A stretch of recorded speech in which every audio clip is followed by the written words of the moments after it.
Good morning, honorable members. Good morning, honorable members. We're just waiting for two members, then we can proceed. Thank you.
Good morning. Good mornings. Good morning, honorable members.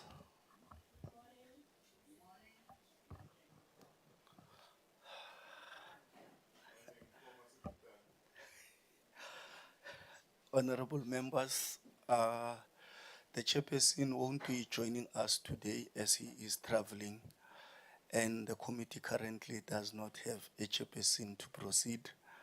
According to NA rules, Rule 158, a committee secretary must elect one of its members as the chairperson of the committee. Honorable members, I'm now opening the floor for nominations. Thank you.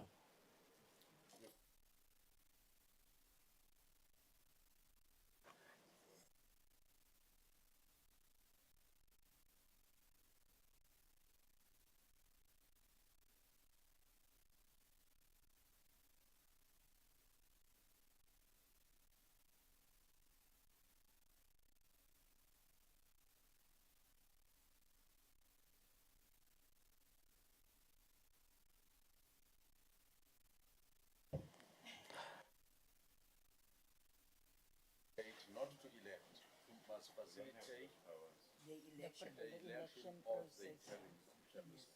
Those three things are needed to that. So answer the first question first. The chairperson said he's apology to the board. Thank you. So the whip might maybe be able to respond to that question. I open the floor for nominations. Thank you.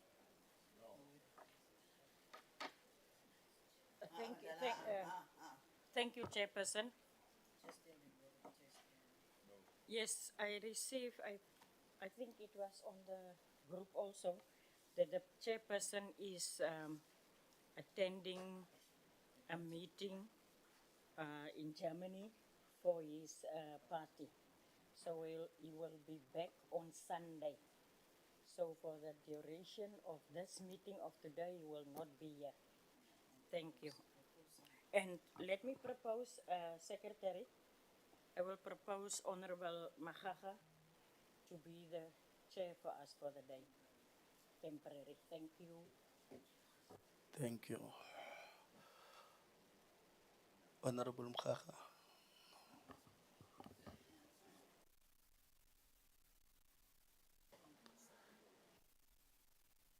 Honorable Mkhaka, do you accept nomination? Honorable Nana did second.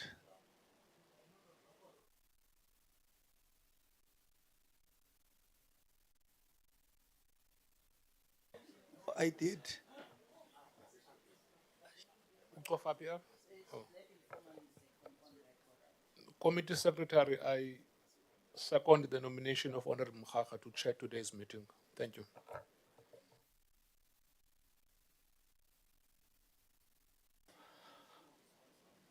Honorable Mkhaka, do you accept nomination? The floor is yours.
Oh, benhlele endaweni yakho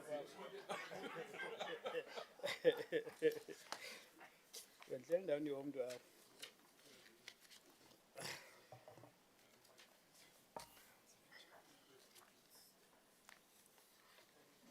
iyajenda ile okay.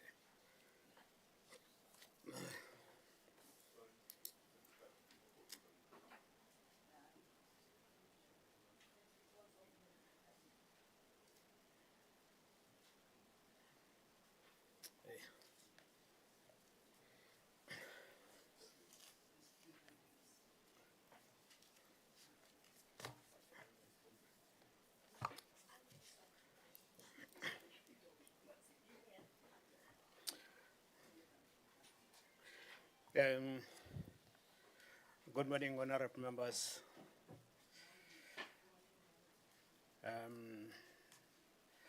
Leadership of the department, our officials, and everybody in the meeting. Is it off? Okay.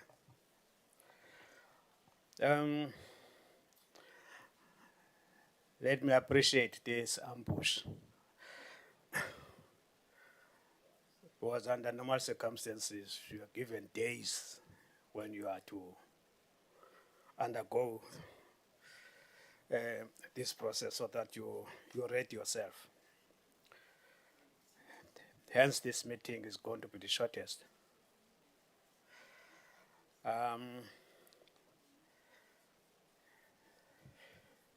There is an agenda in front of us.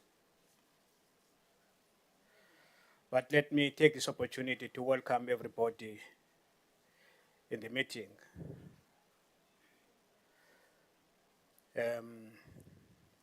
Compliments to those whom we're seeing for the first time in 2026. I know that it's February now. There might be those who have never seen this year. Compliments to them.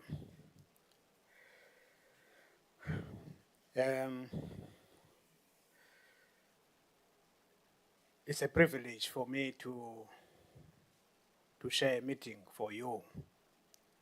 This is your meeting. Mine is to guide the meeting, facilitate discussions. It's about the land question in our country. Two sticky issues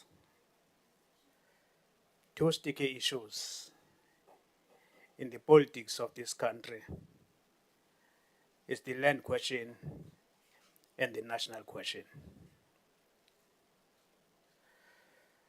The land question remains a serious challenge for the majority of the population in this country. And this meeting must attempt to resolve those contradictions.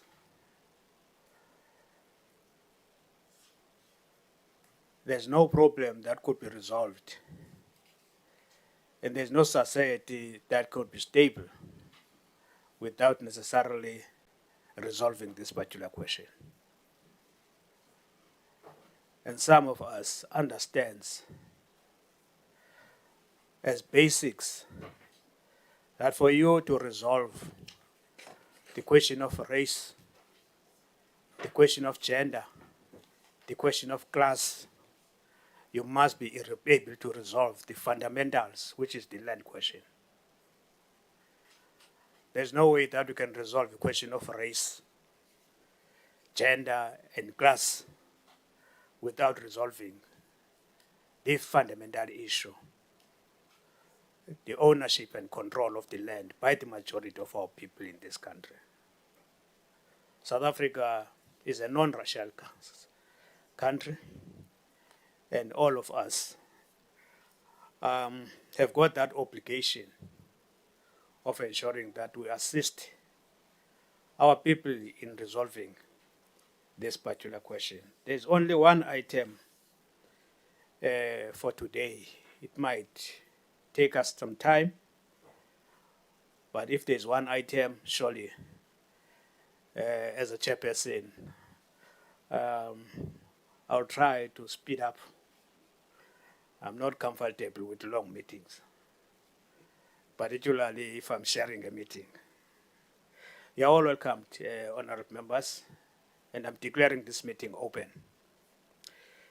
In our agenda, in front of us, the second item is about apologies. Secretariat. Good morning, Chairperson. Good morning, honorable members. Chairperson, I have an apology from Honorable Maseko, who will be joining later today. There's an apology from Honorable Mahlatsi. I also have an apology from the DM and the Minister. They are attending a cabinet meeting, Chairperson. Those are the only apologies that I have. Thank you, Chair. And the Chairperson. Thank you, Chair. Thanks. Those are apologies, honorable members. We're informed that the chairperson is not around, is traveling to Germany. It's a party-to-party ticket. It's got nothing to do with with this parliament. There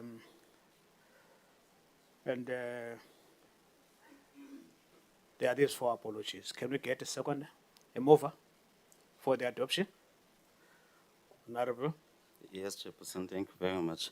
Now, the point that I quickly just want to raise is last week in our meeting that we had, Honorable Nana, he came with a proposal that we should have an autopsy of the oversight that happened 2 weeks ago in Uppington, Pretoria. It was agreed that we should have an autopsy. So it's not on the agenda, but our chairperson is also not here. And I think I just would like to propose that we postpone that point to the next physical meeting, not virtual meeting, physical meeting. So we can engage on that oversight that happened in that province. Thank you, Chairperson. Okay. In all you are seconding, in all you are moving, in all you are moving. Honorable Matthias? I don't know on which point Honorable Van Wyk was speaking on, because you invited comments on whether we accept apologies or not. Yeah.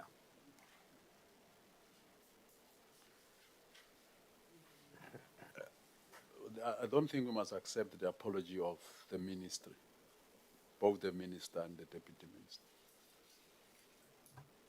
And if we're to accept the apology, we'll have to revise our agenda. Because in the absence, more especially when we look at Roman figure 1 of our agenda item, that bill is brought to us by the minister. And in his absence, the committee is not in a position to deliberate on that item. This bill is not introduced by the department, but by the ministry. Let's draw a distinction between the department and the ministry for purposes of processing bills. So, if we are going to accept the minister or the deputy minister's apology, I propose that we revise our agenda and remove item Roman figure 1. Thanks, Honorable Chair. Honorable members, that's a proposal. Yes, Honorable Mukta. I'm aligned to the reasoning of Honorable Matthias, but I'm just wondering that the minister works with the department and the officials are the drafters of these things. And if the responsible official is here, I think that we should take the report and then deal with the minister's authority, because if it is true that this matter is brought before us through the minister, then he should be here. But for the sake of progress, if the responsible officials are here, then I would propose that we take the report. Thank you. Yeah, there are two proposals on the table. On the table, but can we first get the reason as to why the minister is not here, so that on the basis of that we are able to, yeah. DJ. Thank you and good morning to the committee members and morning chairperson. The minister and the deputy minister are with CABCOM this morning. Unfortunately, the meeting was called at the same time. He said, Cabinet. yeah, cabinet committee. Okay. Yeah. Those are the two proposals, Chairperson, honorable members. The first one is ambiguous, but inclined to indicate that there is a bill that has been submitted by the minister, and the second one is in relation to the same proposal, but highlighting the fact that department is here as drafters of that bill. So if they are to be debated or presented to us, there are people in the meeting that could do that. Can we get a second that's going to adjudicate on these two proposals? Honorable Nana. Thank you very much, Chairman, and good morning, honorable members and everyone in the meeting. Well, I do think Honorable Matthias did not put a firm and concrete proposal on the table. In his own words, he is inclined. So I think Honorable Mtama's proposal is pretty much firm and it's on the table. And I would like to second it. But on top of that, Chairman, I would want to propose that you should write to the minister and express our displeasure at both his absence and that of his deputy as this committee, so that it's not something that is swept under the carpet, and it can be presumed that we haven't taken note or we are just cool with it. That's my proposal, Chair. Thank you. That is second, yeah. That is second to the proposals. Any objections? I take it that Honorable Matthias is comfortable with that proposal. We're noting the question of writing to the minister. It's not going to be for the first time. Yes, Chair. Yeah. Honorable Matias concurs with the Progressive Caucus. Okay. Honorable Chair. Yeah. Yeah. Well, I think at the point Honorable Kitama presented his proposal, which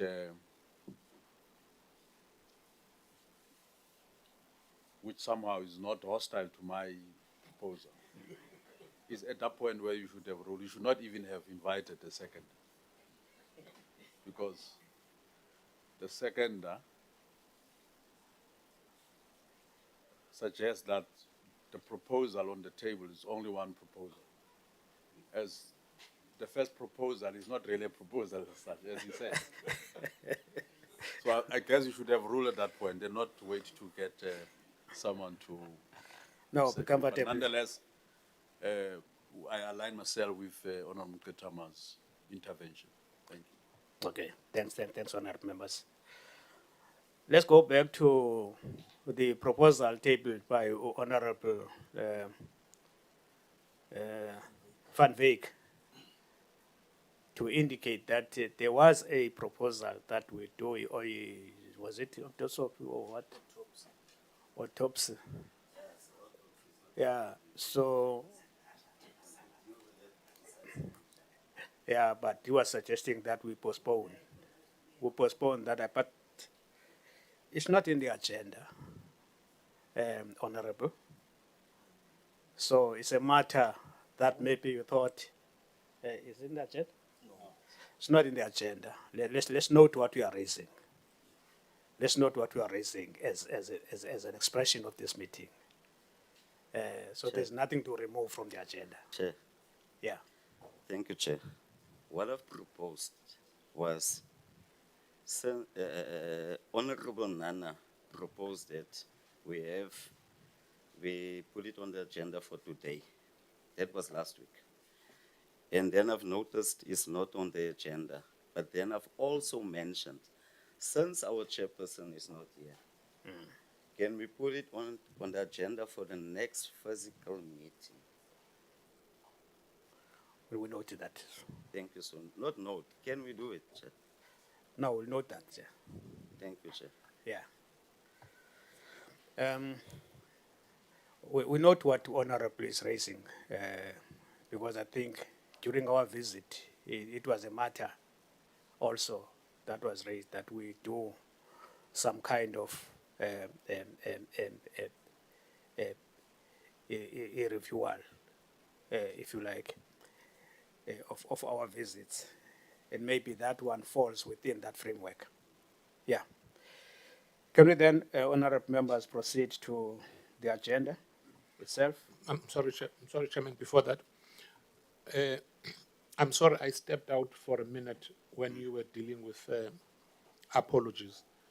And my apologies for taking you a step back, Chairman. Honorable Maseko has asked me to report that she will be arriving a bit late. She has had some emergency back at home, but she will join the meeting at some point. Thank you. No, it has already been submitted by the secretary. Yeah. Can we go straight to the agenda items?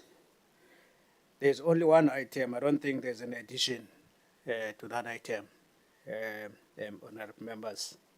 Can we get therefore a mover for the adoption of this agenda? Honorable Dalan? I move for the adoption of the agenda. Any second there? Thank you, Chair.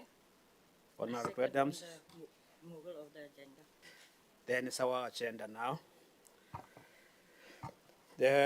Without wasting time, I'll afford department to lead us on the first bullet, briefing by the IMC on land reform. Maybe the background of this IMC becomes critical for us because some of us are new this concept of IMCs. Now I thought we were referring to that IMC of a commission Galanduka, Kamadlanga. Ngoku ndibona lo IMC apha ndithi hayi makhe si-explainelwe. Yeah, just a brief background before you get into your presentation. Yeah. DJ? Chairperson, committee members, thank you again very much. I just want to indicate that the name that we got for this session was the briefing on the implementation of the IMC decisions / resolutions concerning land reform and rural development. And as per the agenda, it's not quite the same wording as on the agenda. So I just want to make that clarity, that it's not the IMC briefing, but the department briefing on the activities of the IMC. So good morning to yourselves, honourable members, Chairperson. And I want to thank you for the opportunity to brief the committee on matters relating to the Interministerial Committee on Land Reform and Rural Development, as well as the advancement of land reform legislation. The IMC was established as part of this discussion to provide political oversight and coordination of land reform across government. Its role has been to ensure the alignment between departments that give effect to cabinet decisions flowing from the presidential advisory panel process. The departments continue to exercise their constitutional and fiscal mandates. The IMC strengthens coordination, and it does not replace any departmental authority. The outcome of this process has been greater institutional coherence, meaning departments have worked more closely together across the sectors. Land reform is being managed as a coordinated state function, grounded in redistribution, tenure security, restitution, post-settlement support. Apology, DJ, Yes. because I want this background. Who established this IMC and who are the members of this IMC? We're going to get to the presentation You're in gonna detail. okay, no, fine. I thought you were jumping it. No, I'm not presenting it. I'm just doing introductory welcome, sir. Okay. And I think the important part is where we go in the next phase.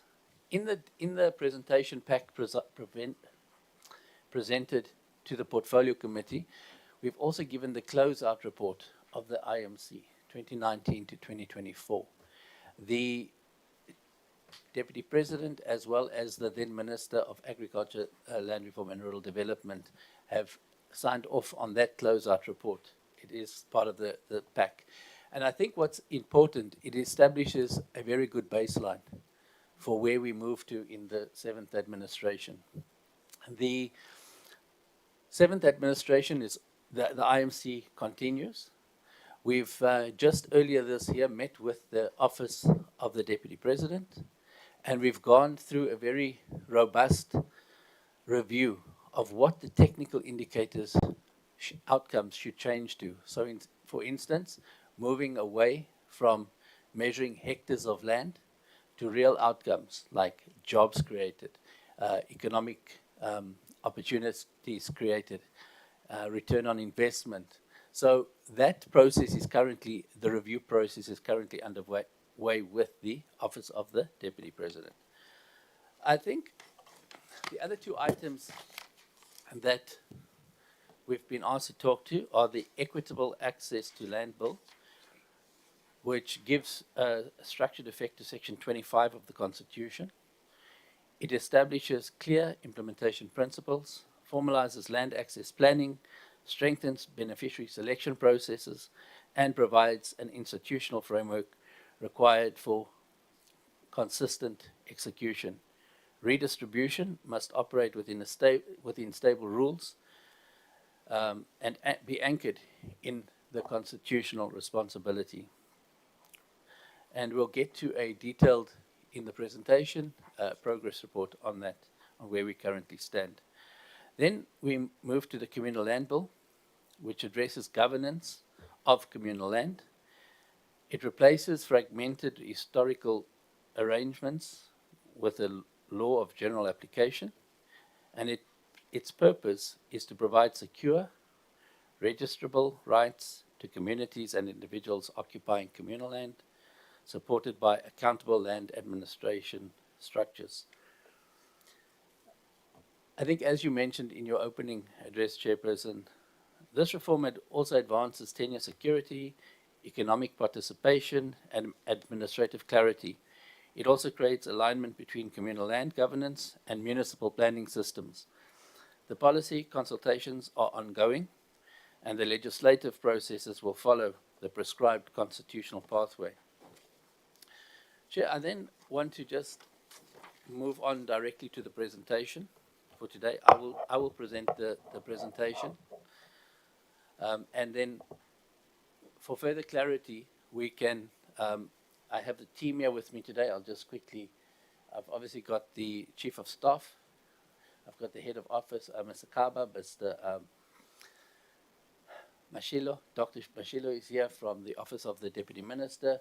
We've got the Acting DDG, Mr. Zulu. Unfortunately, Ms. Ndovi is seriously ill at the moment. We've got DDG Moyo. I have also with me the the Acting DDG for Corporate Services, Mr. Lupongela. I have with the Head of Chief Director Policy, Mr. Hilton Tulu. We also have Advocate Ramasala, who's dealing with the legislative matters.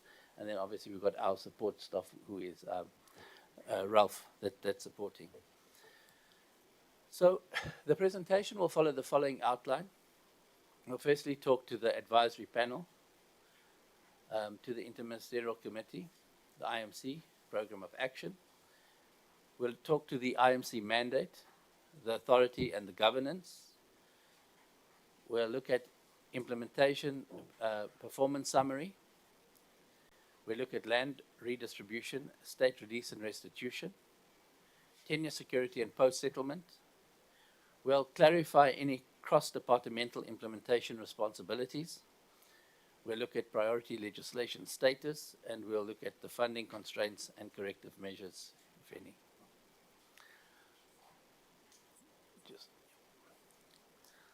So, to start with, the advisory panel recommendations. The Presidential Advisory Panel on Land Reform and Agriculture submitted 73 recommendations in 2019. 60 of these recommendations were accepted by Cabinet for implementation. The Program of Action of the IMC, Cabinet accepted recommendations. The Cabinet's accepted recommendations were translated into a formal IMC Program of Action covering the period 2019 to 2024. And this program served as the implementation framework, and that's attached in the document. The Program of Action was structured around 5 thematic pillars, and these pillars are, my paper. Apologies for that. I had it listed here. The 5 pillars were creating an enabling environment through policy and legislation, and there were 5 sub-themes under that. It's also on page 5 of the closeout report. Then there was the sub-theme on integrated land administration, that had 6 sub-themes. Spatial transformation and development planning had 5 sub-themes. Strategic acquisition, release, and allocation of land, it had 12 sub-themes. And then the integrated post-settlement support, which had 19 sub-themes. And this then would have given us the 47 focus areas of the coordination implementation plan. The IMC mandate. The Interministerial Committee was established to provide political and strategic leadership on land reform and rural development. Its role was to coordinate and oversee the implementation of cabinet-approved decisions. The authority framework. The IMC was mandated to coordinate implementation across departments without creating new policy authority. The departments remained responsible for their approved legal and fiscal mandates. The governance chain. The authority chain operated from the President through Cabinet to the IMC, with departments acting as implementers and Parliament exercising oversight. Implementation performance summary. There were 47 focus areas identified for implementation, as earlier reported. 41 focus areas were completed and implemented by May 2024. 90% of the implementation was achieved.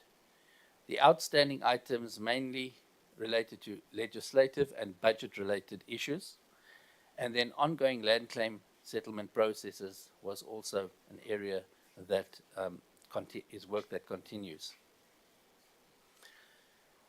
On slide 6, land redistribution, state land release and restitution. When we look at land restitution, a total of 305,990 hectares were redistributed nationally in this period. Allocation prioritized women, youth, persons living with disabilities, in line with the IMC guidance. State land released was 659,602 hectares.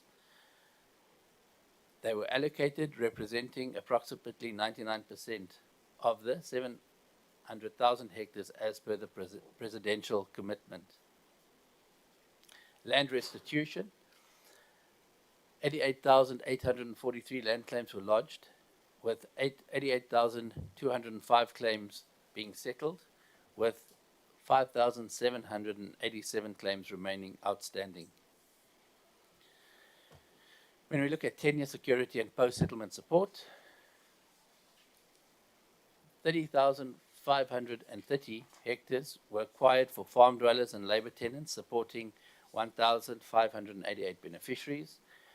Post-settlement support, 70,502 hectares were revitalized under the land development support, with over 350,000 hectares supported with supporting the communal production areas. Institutional support. We have the CPA governance audits were conducted and more than 3,000 CPA members were trained. The participating departments in this IMC. The implementation of the IMC decisions involved public works and infrastructure, human settlements, water and sanitation, employment and labor, justice and constitutional development, noting that the implementation outcomes varied across departments due to the legal, custodial, fiscal and litigation-related constraints. This is important to ensure that the Department of Land Reform and Rural Development is not implicitly held responsible for all delays outside of its control. So some delays do happen due to other departments' mandates. The delivery responsibilities. Departments retained responsibility for delivery within cabinet-endorsed mandates and approved policy frameworks. Coordination mechanisms. The IMC functioned as a coordination mechanism to ensure alignment and reporting across these departments. On slide 9, the policy and legislative outcomes that we've achieved. One was the Land Court Act, Act 6 of 2023 that was enacted. Beneficiary selection and land allocation policy that was approved. Land donation policy that was approved and implemented. The expropriation bill that was passed by Parliament and submitted for presidential consideration.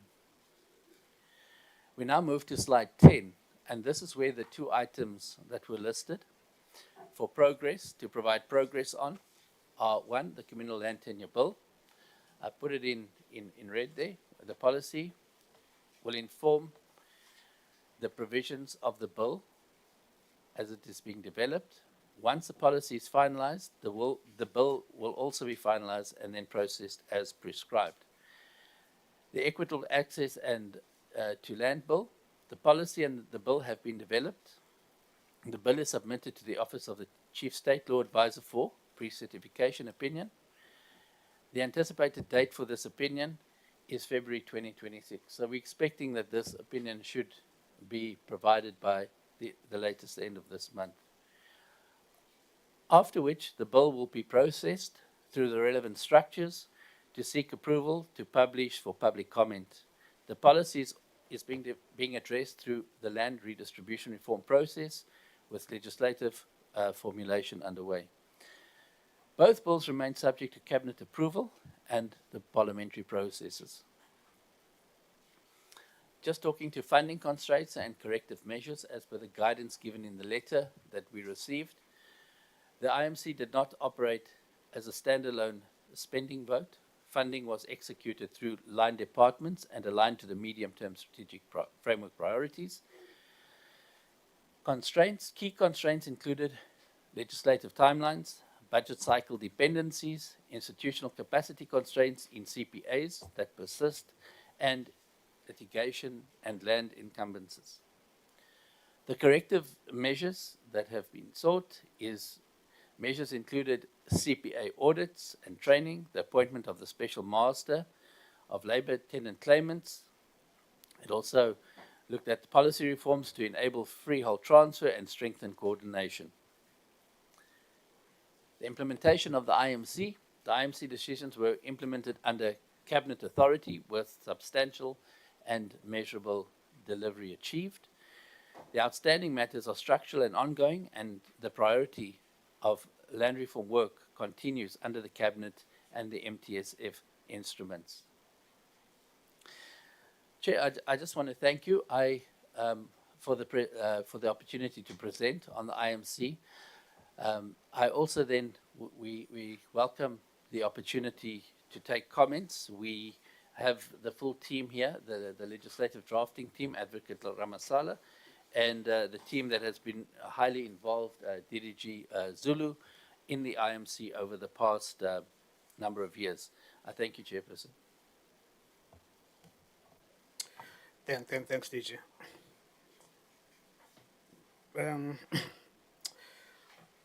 Honourable members, that's the presentation.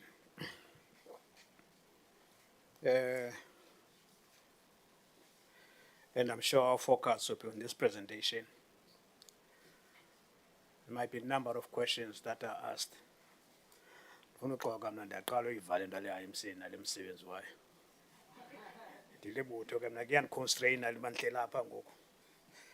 It constrains me.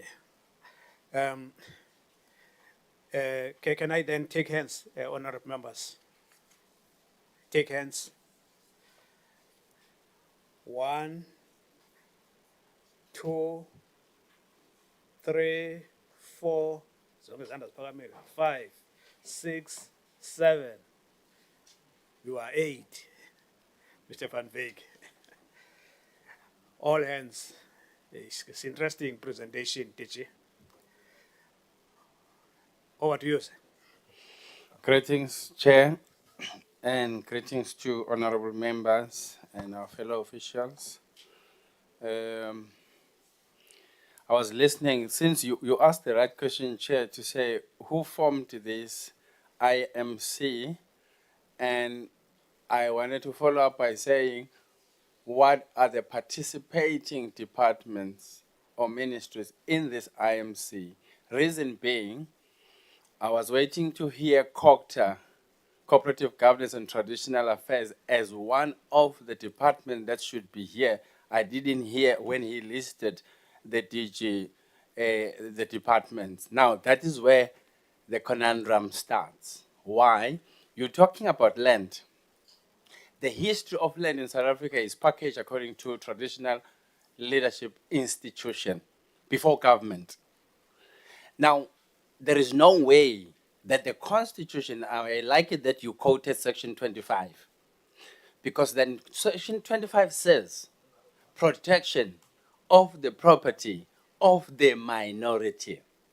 And that is where I have a problem. But leave then that code. Let me go to Section 12. Section 12 says the role of traditional leadership, institution, and the recognition of traditional leadership, which means when you read Section 25, which says protection of the property of the minority, indirectly you are also saying there is a property of a majority which happens to be trapped and packaged into the traditional leadership institution. But in your IMC, you don't even have that department that represent Amakos. So already there is a problem there, which means we are giving the minority, which happen to be white people, a head start. We are giving them a guarantee that the land that they took from the majority, they can preserve it, protected by the Constitution, Section 25. That is already a problem we have created if our narrative and our interpretation goes in that direction. So given that already there's an omission in law, let's look at Section 12. Section 12 is omitted powers of Amakosi in the Constitution. So which means deliberately, in case Amakosi happen to rise up and raise the issue of their land, when they challenge the Constitution, they will find a void in the Constitution where there is no room for them to have powers to keep the land which used to be in their custody, which was taken by law using Force Removal Act, starting by 1913 Land Act and then Force Removal Act of 1955. So already there is a paradox in law. This law seems to appease minority and then oppress majority. Yet the dispensation we have entered in 94, it is a majority rule, which means the majority will get protection against a minority that has done in a majority by law. So this is already a problem. But let's move forward. This IMC I heard that it started from 2019 up till now. There's another problem. We are sitting with a land claims report of 1994 claims that were lodged.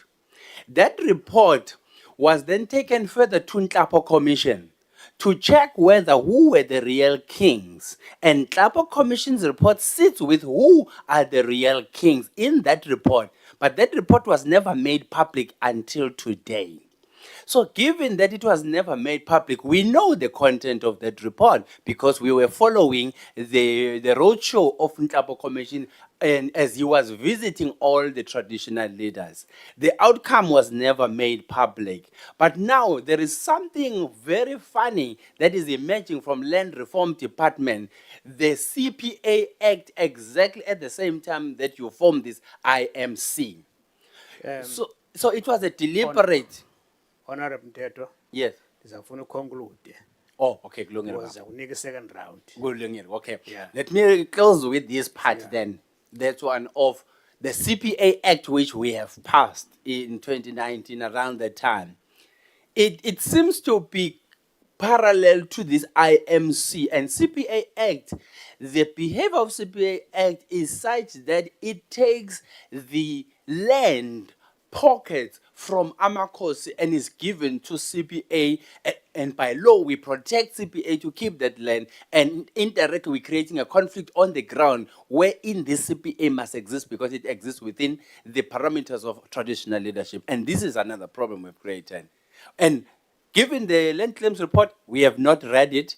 We have not made it public. I'm sitting with a land claim report of Amakosi that has never been taken into confidence by this department. It is sitting out there already, but the content of the land claim report of Amakosi is seen to be taken by CPA communities, and then eventually we say the land was returned, yet Amakosi are still waiting for the land to be returned. Thank you. Honorable Ndalan. Thanks, Honorable Chair. And let me also welcome the report presented by the DG. My question is that what are the timelines for implementing the recommendations of the Presidential Advisory Panel? And the second one, what measures are in place to ensure equitable access to land for marginalized communities? And also the progress, what progress has been made on the access to land bill and communal land tenure? And what mechanism were put in place by the cabinet for the enforcement of IMC resolutions by the department? Thank you, Chair.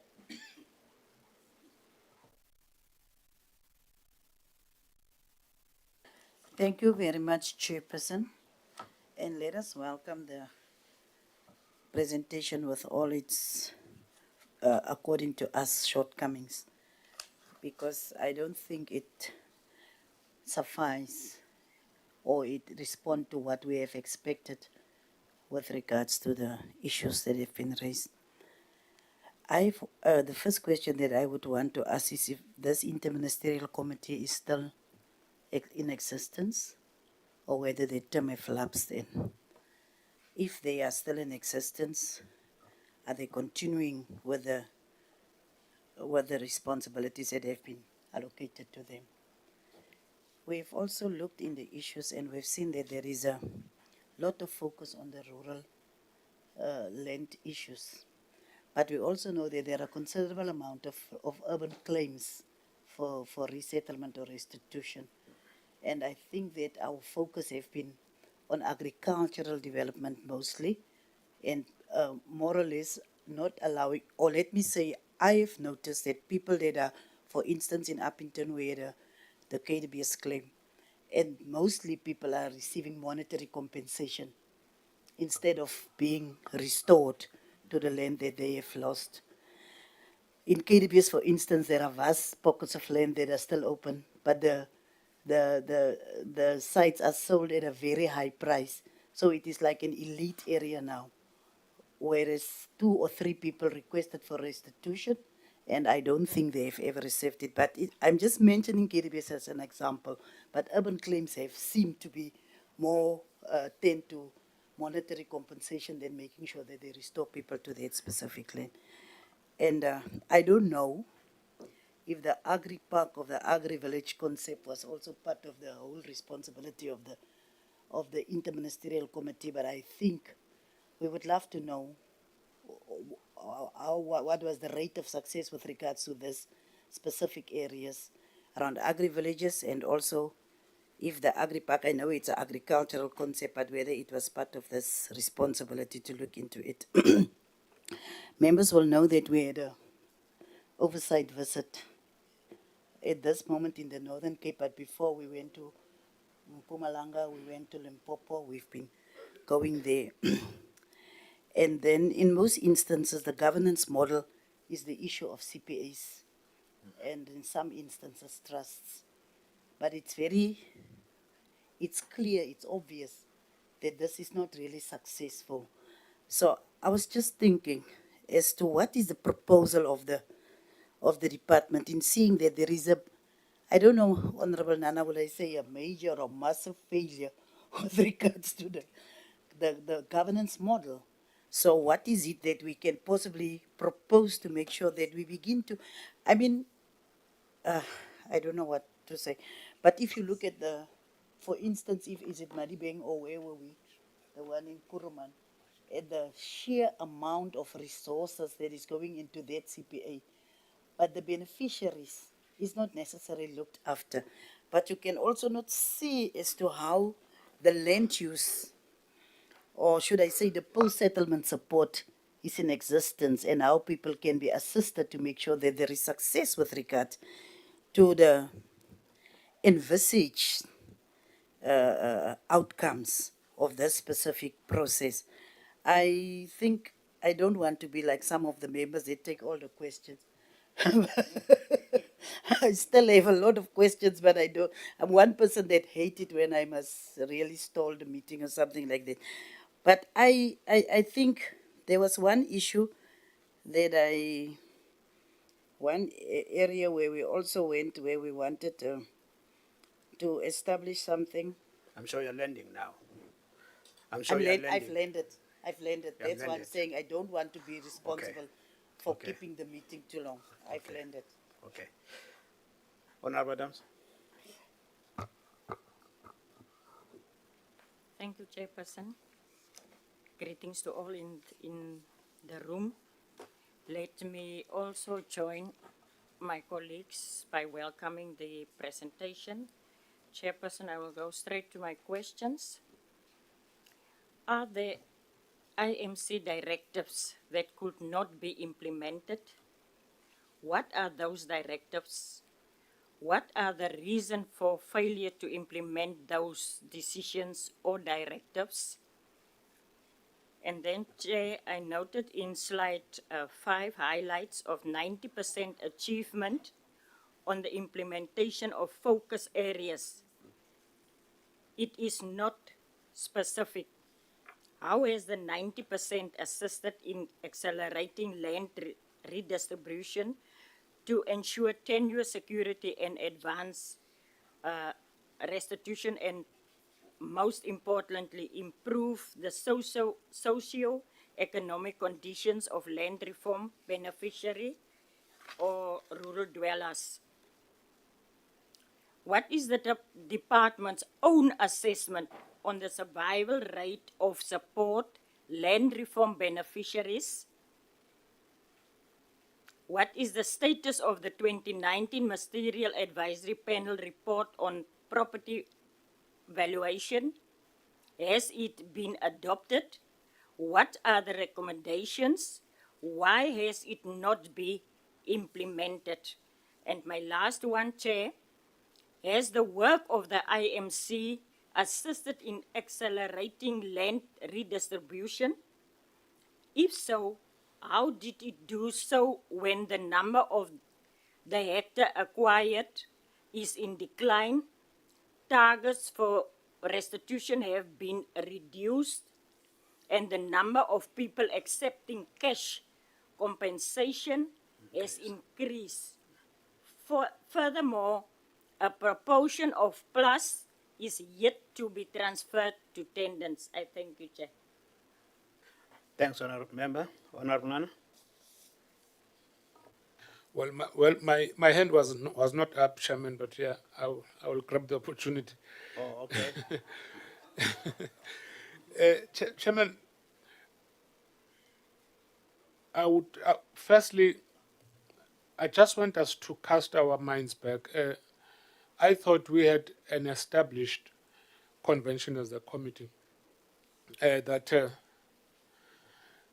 instead of us asking questions, I mean a plethora of questions, and the officials miss or lose some of the questions along the way, I would really want to advise that we should, and I did not want to interrupt Honorable Lucas Isaac, sorry, when she spoke.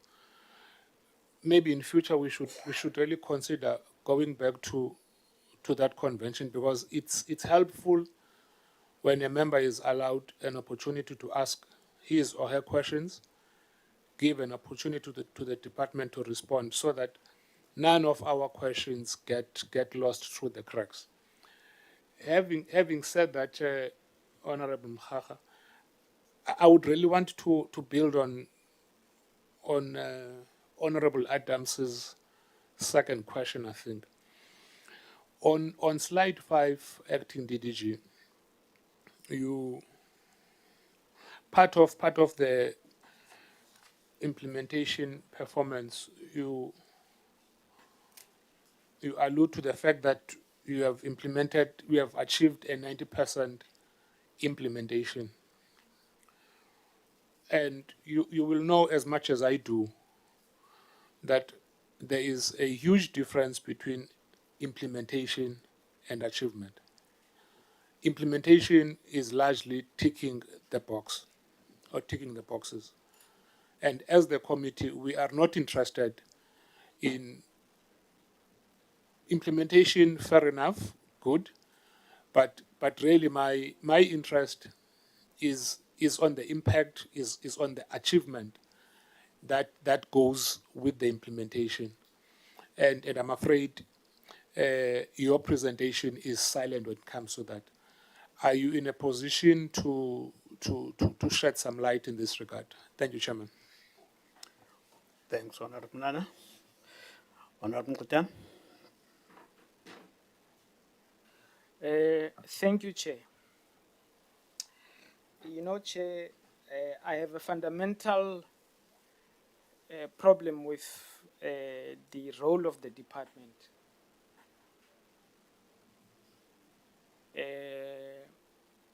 This department is supposed to focus on delivering land. Now we have set up an IMC which is a plethora of departments who supposedly working in consent to address this question.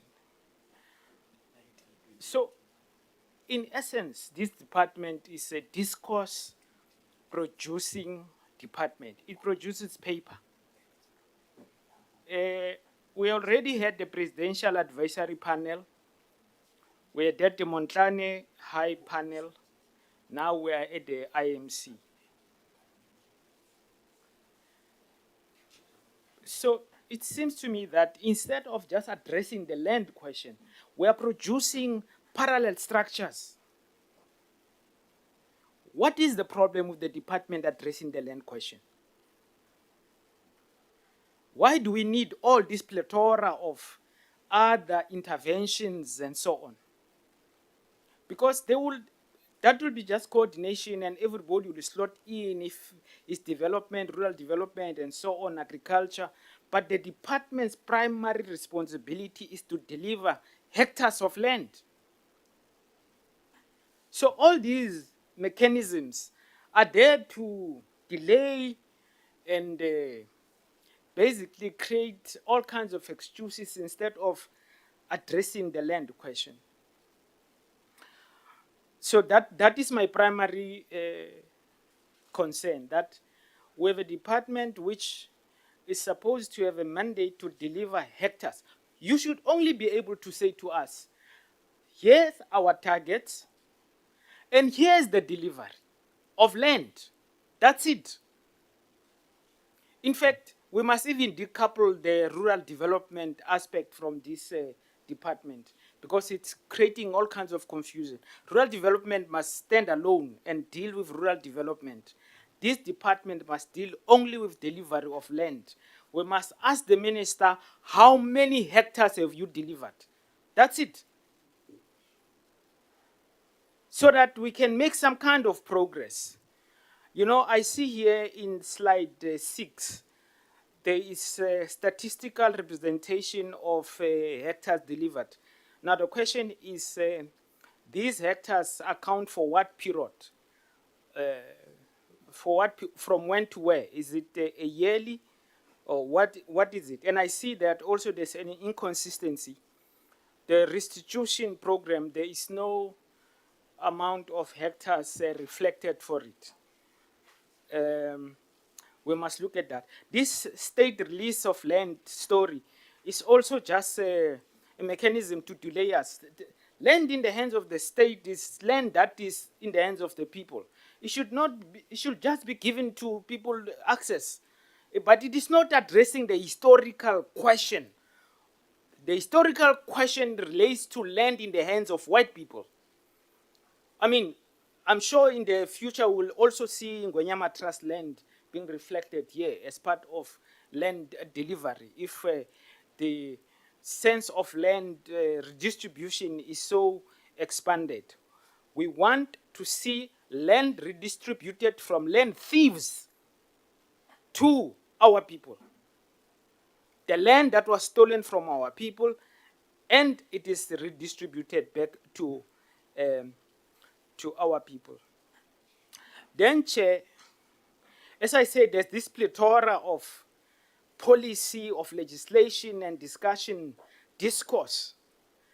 We have the land equitable access to land bill, which is now an act. which is waiting for the president to announce his commencement. We have the, no, that is the bill, But we have the Expropriation Act, which is waiting for the president to announce when it commences. Now you have the Equitable Access to Land Bill. What are these two things doing which is different? The Expropriation Act is supposed to address the land question, facilitate access, but you now have the Equitable Access to Land Bill, which of course is another empty discursive process, because the big problem we have is Section 25 of the Constitution, which protects property. You are not going to be able to expropriate without paying equitable compensation. And equitable compensation is already determined as a market value by our courts. So we still don't have a mechanism to break through this protection of stolen property. Both these pieces of legislation will not be able to overcome the protection of private property by Section 25. I'd like to hear the argument that, in fact, these two pieces of legislation, which is already an act and one is proposed, will address this fundamental question of protections of property. Thank you, Chair. Thanks, Honorable. Honorable Matlat, over to you. Thanks, Of thanks, late. Chair. It's Honorable Madlala, not Madlanga. Ndiyethanda ukubhidanisa noMadlanga ngoMadlanga Yeah. of late. Sibonge Chair omusha, honorable members, department, support staff. I think Chair, department ngizoyincomela into eyi-1 ukuthi igudi ekwenzeni report enhle kodwa engenamsebenzi walutho, engenayo into esiza abantu. Kubona bayibuka beyikhande kamnandi bayinhle beyipolishe kahle ukuthi bezoyipresenta la, kodwa ireality ithi ayikho into abayishoyo, ila ephepheni kuphela. Uzothola i-translator waba ngizokhuluma isiZulu.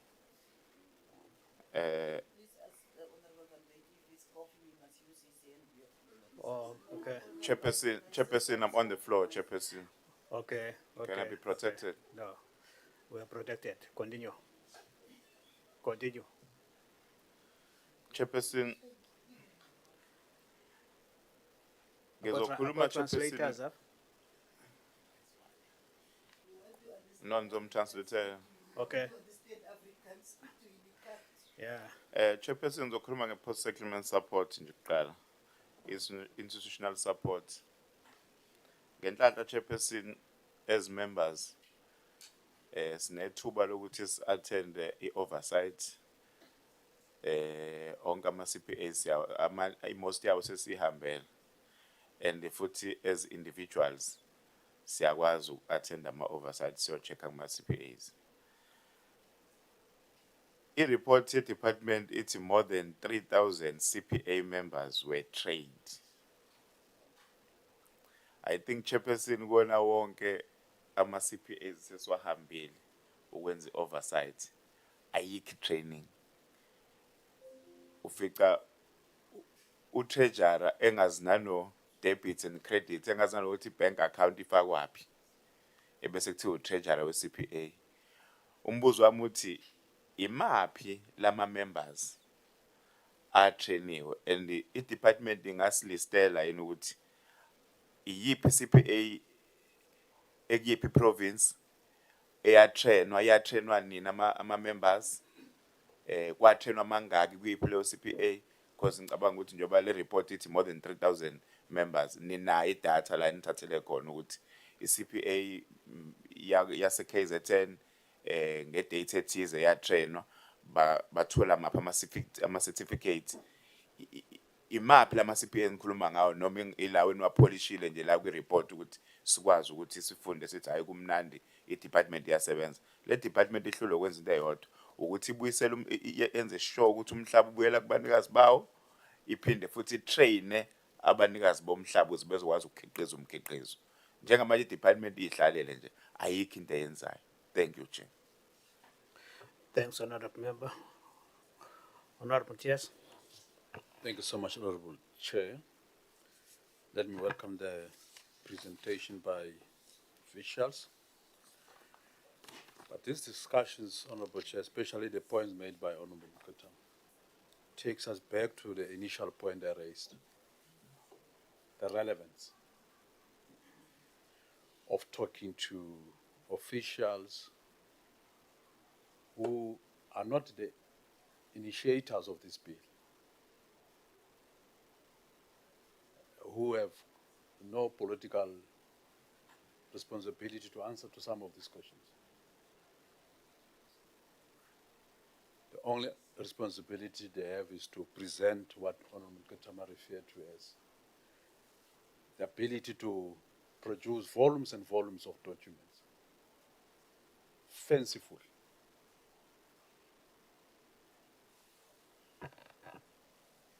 But they have no responsibility to answer political questions. They are the administrative organs of the ministry, the political component. The sooner we familiarize ourselves with the dichotomy, the better. Otherwise, engaging in this question is for academic purposes, to appear on TV, and nothing else but our desire to appear on TV. We may, of course, raise all sorts of questions which are important. Two important aspects arise: relevance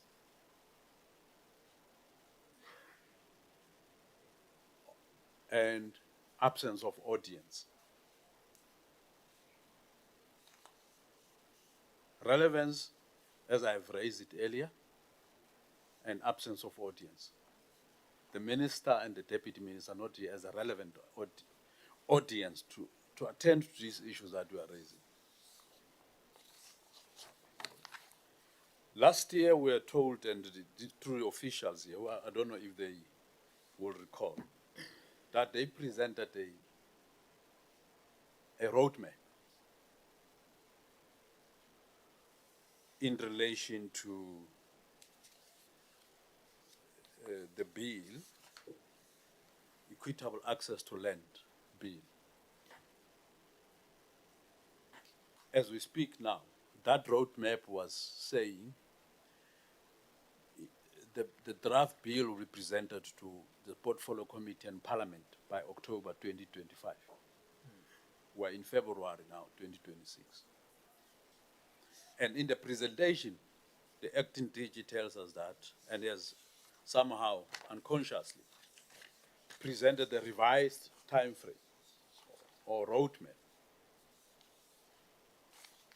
in which there is an indication that the bill will at some point be presented to Cabinet, and perhaps from Cabinet later on to Parliament. There's no decency in acknowledging that they have missed their own timelines.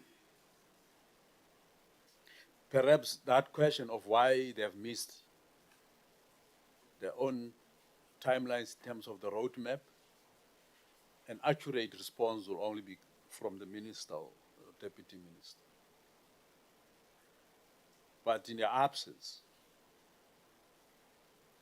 I doubt if that will be relevant to ask officials as to why did they miss their own deadlines. So we are in a process, in a vicious cycle of missing of deadlines, of inaccurate representation of the work, and all of that. We have made a one-and-one request that we would like to be presented with a memorandum, for lack of better word, or a conceptual document that details this bill. We don't want PowerPoint slides. We want a memorandum.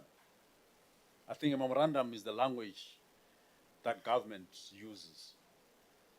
What otherwise I, in my own term, will refer to as a conceptual document that conceptualizes the bill, the policy. What is it that the department wants to achieve, the objectives, how they intend to achieve that, within which constitutional parameters, of course, yes, they refer to section 25, subsection 5, but we need that so that we can clarify ourselves upstairs. And to this very day, that has not been presented. If we are going to allow them to present now, they're going to present PowerPoint slides. A summary of a document, a foundational document they're unable to share with us. Now, perhaps this will be the last point. The bill which is proposed must not just address agricultural land or land that may be claimed on the basis of restitution. It must address, from where I'm seated, a combination of land use, purposes such as urban land use, rural land use, agricultural land use, commercial and industrial land use, which currently such land or parcel of land lies perhaps in private hands. The policy must be able to tell us how it intends to acquire that land and redistribute it. But in the absence of a conceptual document,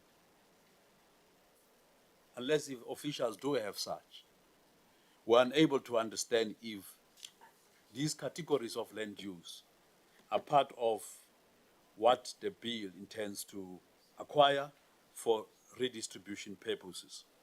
As we speak now, the municipality in Mangaung is in a process of allotment of a piece of land in the northern suburbs, which the DA is objecting and has taken the municipality to court. And that would fall under what I refer to as urban land. What is the role of this policy in ensuring that municipalities, including provincial governments, their hands are strengthened to redistribute, identify and redistribute land without hindrances of being by obstructionist forces such as the DA and the Freedom Front Plus,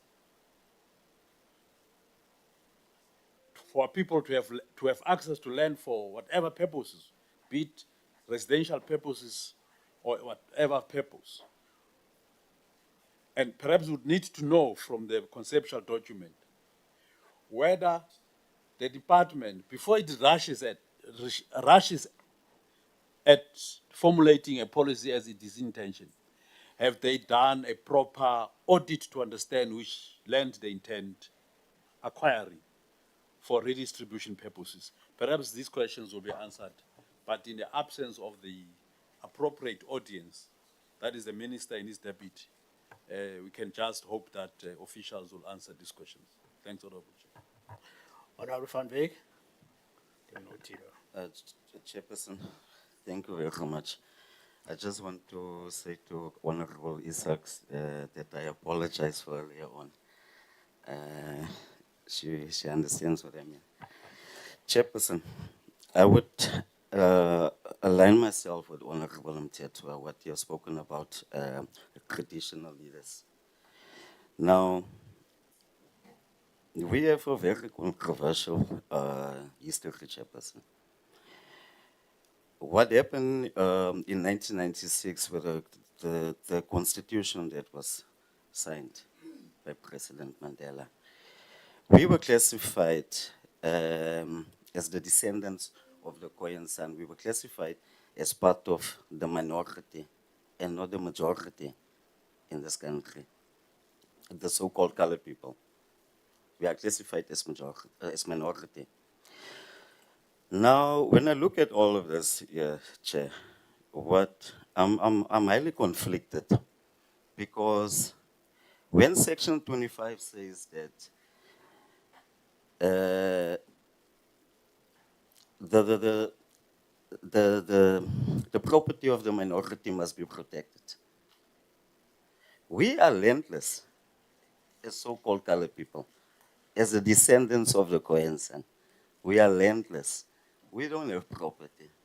We don't have land. And we also say that the land must be transferred to the black majority.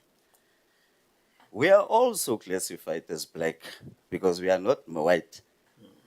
But we are not part of the majority.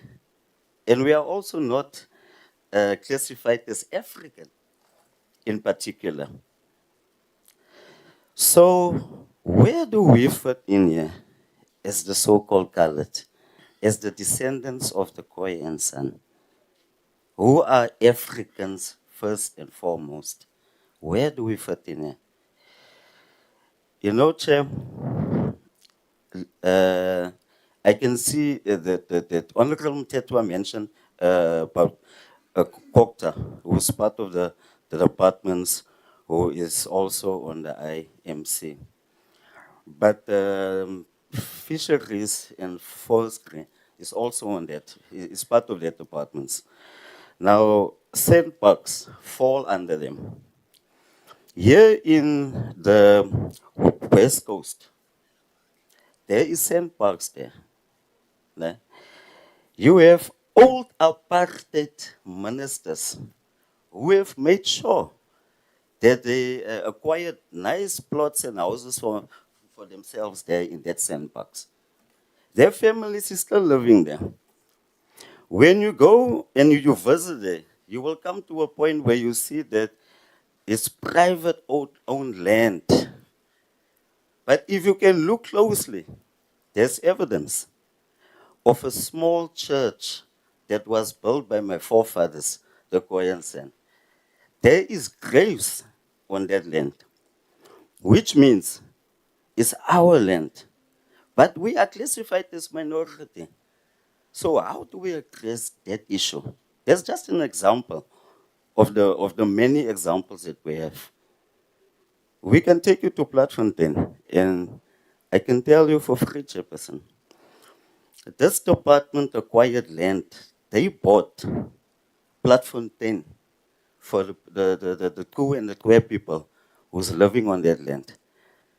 But after they were moved there, it was only houses that was built for those people. There was never any support. Why? Minority.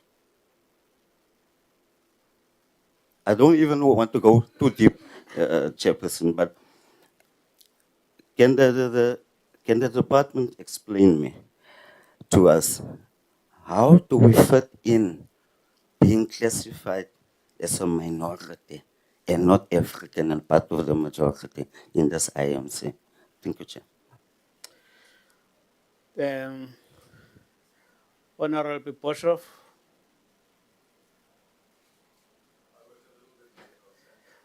Okay.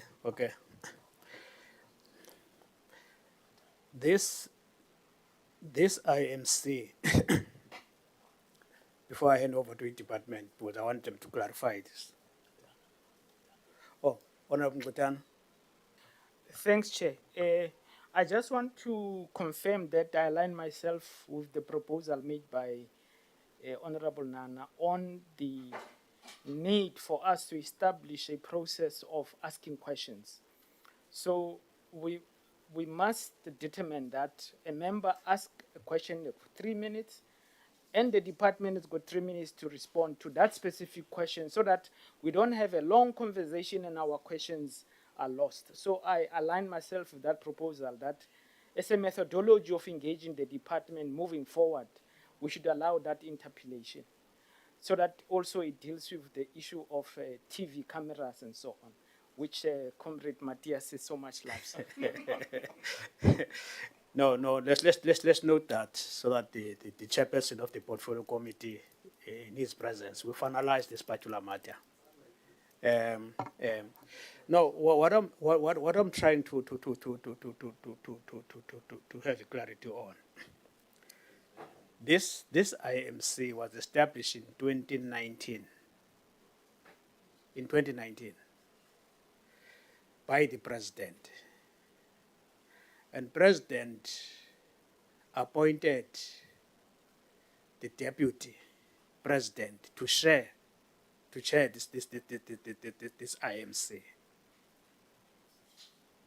In the same process, I identified departments that are involved, as they are listed there, as they are listed in this document. 5 departments that constitute the IMC. The oversight body of this IMC is cabinet, not so. The oversight body of this IMC is cabinet, because this IMC reports directly to the president. I want to establish our role as a portfolio committee. That's why I'm raising this because I want to establish our role as this committee, because I'm coming up with this that kind of a genesis of this committee. So the oversight body of this committee, of the IMC, is cabinet, because the deputy president reports to cabinet, and they take decisions. They've got their own program of action here, as it is captured in this presentation. Now, members of the portfolio committee must help me to identify our role, because even the caption is saying the briefing to the portfolio committee. Meaning it's a briefing to the portfolio committee, not so. We are doing a briefing now to the portfolio committee, because we're never part of a discussion and taking decision making and whatever. So what then becomes our role as a portfolio committee as far as the structure is concerned? I don't want us to be derailed or deviate, whatever. We must discuss what exactly is expected of us here. Because seemingly for me, as I'm going through this document, there's work that is happening parallel to what we're doing with the department on this other side. Now, what then becomes our role that must give us a responsibility to oversight? Because it's clear that this IMC is not oversighted by us. Now, yeah, the Bonizana honorable members Pagama, honorable Maseko, and honorable Mtetwa, just this question, the establishment of the role of the portfolio committee vis-a-vis the IMC. Thank you very much, Chair. Chair, I tend to believe, because the Deputy President has been tasked to lead this team, when coming to the Portfolio Committee, we follow the trail of the money. So immediately, whatever the task that they have to do, if there is the funds, the budget that comes from the department itself that they are going to use, that's where we feature in as an oversight to can check that there is value in whatever that the department methodology they use, or the system that they use, or the program that they use. Once there is a cent, R1 that they have to do to activate whatever decision that they have to do, that's where the oversight portfolio committee have to get into to do the oversight. And maybe lashing on that is the issue of what IMC is doing is also the responsibility of the department itself. It's like it's the one and the same thing. It's just, I think they had to do a focus point. The president had to develop a focus point that they have to look at some other things that they had to do for them, sort of a project management thing that they are doing. So we have to check, because it's the same thing that they're doing, is lashing on their strategic or their annual performance that we see in their books, that they're doing that. And maybe from my side, and I'm sorry, Chair, I just came, I'm not feeling so good, that I came a little bit late. But the most important question, and I was listening on the YouTube when the department was doing the presentation. The concern that I have from the questions and also from the department is, it's like there is no timeline of any other thing, whether being restitutions. Maybe we need to get the list of all the restitutions, the land reforms, and say, how far are you? Are you done? And not say the percentage, and name the restitution program, like your District 6, and say, I'm done with District 6 now. And the other restitutions that are still outstanding is this one and this one and this one, and how far they are. Because when you get the 90%, how do you qualify and quantify that percentage to say that you have achieved that?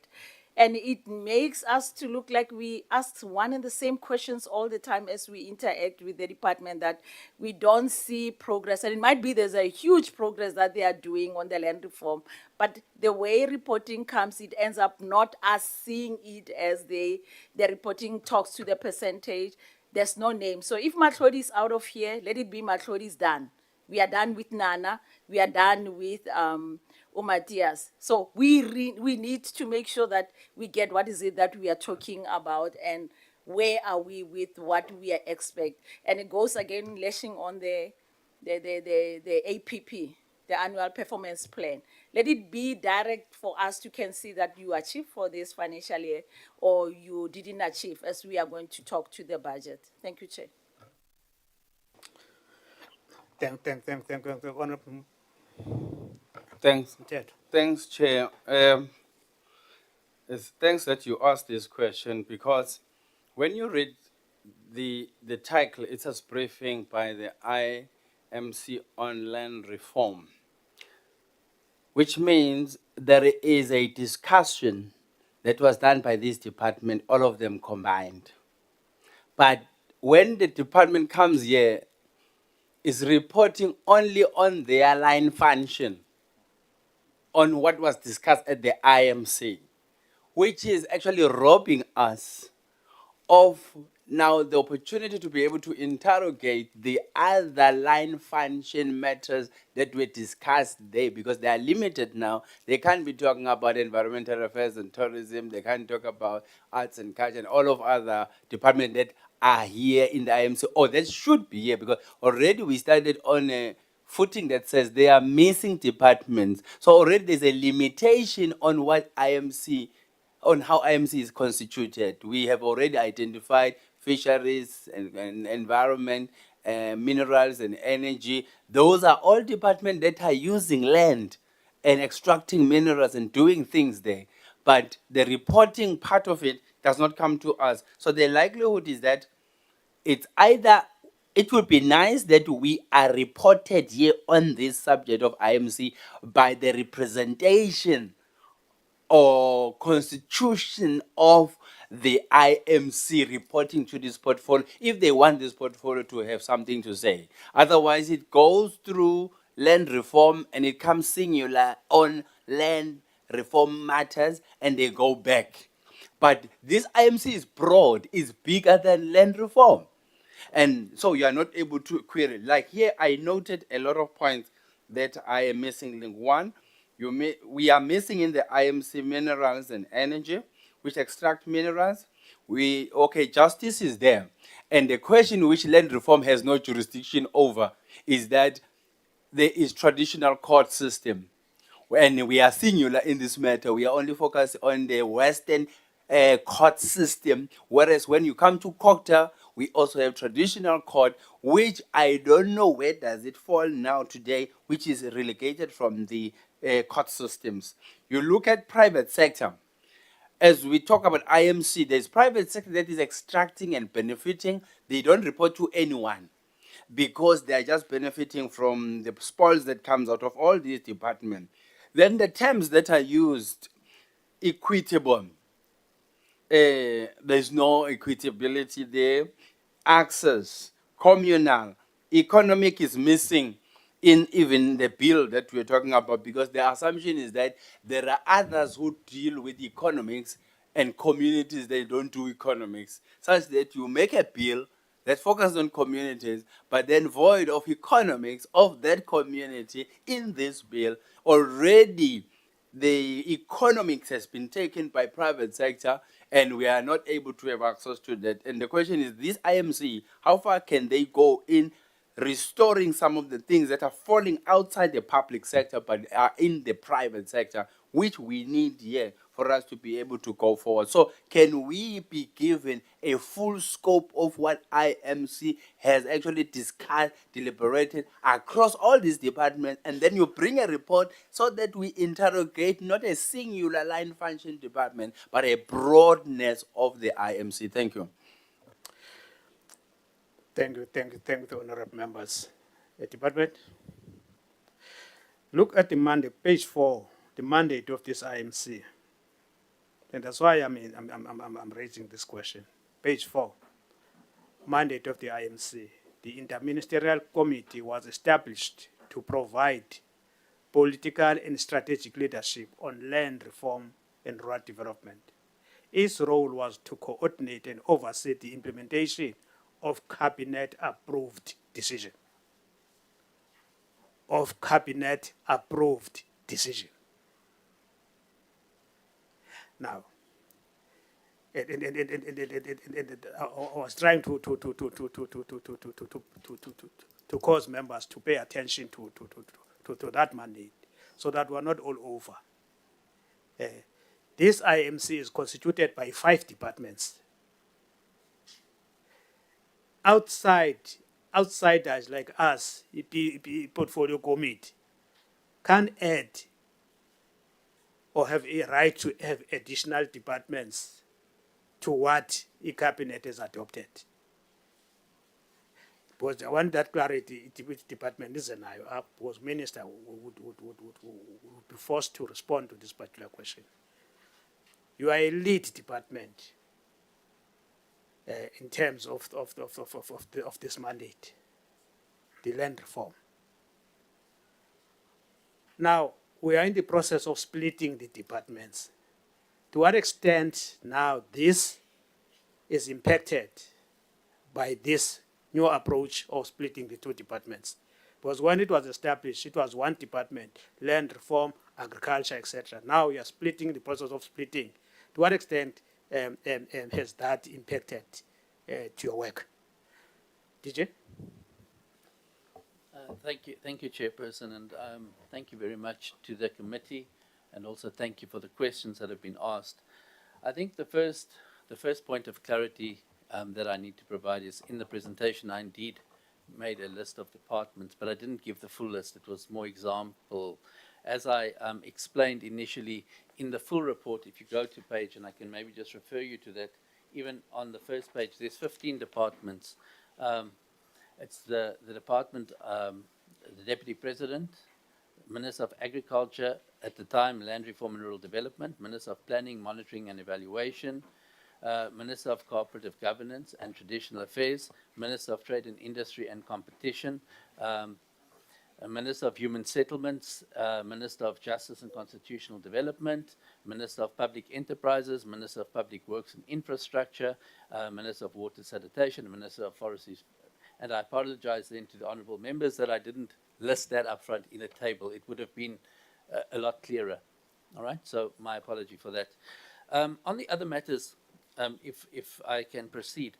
Chairperson, I just want to, I'm not sure, maybe the honourable member as question 1 can just refer me to the sections of section 25 that speak to, minority. Because section 25, I would like, if I can get clarity on that, we can maybe answer the question more clearly. I also want to say, does the IMC still exist? And I just want to try and follow the flow of questions that we have. Yes, the IMC does indeed exist in the 7th administration. We concluded, and that's why I thought it was a good baseline, and I hear that we need more information from the committee, but I thought it was a good baseline to start this discussion with, giving the 7th administration is new to the process, new to the IMC on land and agriculture, and therefore I thought this would be a good baseline to start with on where we will be doing our work in the future and the reporting cycle. So on question 5, what exactly was achieved during the IMC cycle? I think according to the closeout report, we gave a lot of statistics. I gave the statistics in the presentation as a reflection of what's in the closeout report. The reason is I just didn't want I tried to keep to a 12-slide maximum slide. So the information is in detail there. I think on question 6, and I'm going to start referring also to the other colleagues in the room, if that's fine with you, Chair, is which IMC, I think question 6, there was a question, what IMC directives were not implemented? Now, I think this relates exactly to the shifting timelines. For instance, the CPA. In the timeline 2019 to 2024, the CPA Amendment Act was only enacted late in 2024. So it didn't fall quite into the time frame. So it fell outside the reporting frame of the work that we could do. So legislative reforms are definitely not completed, and we must acknowledge that as a department. There's been slow progress. I will explain, and I might now, before I proceed, give to Advocate Ramasala just to explain what the delays were on that roadmap so that it's clear and we can move to the next question and tick them off. Advocate? Over to you. Thank you very much, Chair and honourable members. I thought I would deal with all the legal issues after the DG has responded, which would cover. I think that's the best approach, so that we don't. All right, thank you. I'll just continue. I'll continue. Then that's fine. All legal matters. I think the question was also raised: if 90% is a target, has the work completed? And I could say that, and I would not mislead the committee. It's not completed. The department needs to do a lot of work. The country needs to do a lot of work on land reform, redistribution, and restitution. The process is, in many instances, slow. In many instances, there's a lot of court litigation involved, and it also drags the process, but it's not completed. And I think we have to recognize that the demand of the redistribution scale lies below that the curve where we really want to be. The other thing that I don't know if I may use the word bedevils is budget availability. The amount of acquisition of land that needs to be done at certain time frames against the available budget. So we just need to take that into cognizance as we do this work, is that sometimes the land, the budget availability does affect our ability to acquire land in all instances. Then I think I have another question. What measure of hectares, why measure hectares instead of outcomes? That was something, and I think historically hectares transferred were used as a primary performance indicator in our department across the, and I think, honourable member, you also indicated that why are we not measuring these hectares that are being transferred?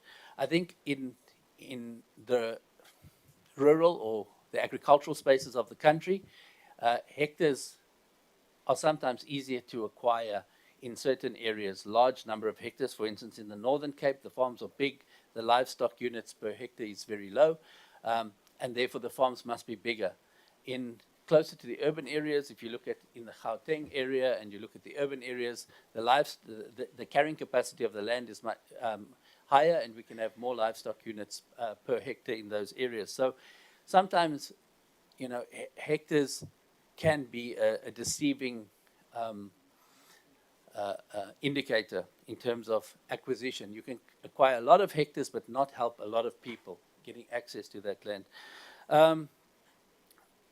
CPA governance is failing, and why is this, despite the training that's been received? And in the report we said we've trained so many CPAs. Now I have members, my view is, after meeting with most of the provinces now in our CPA road tours,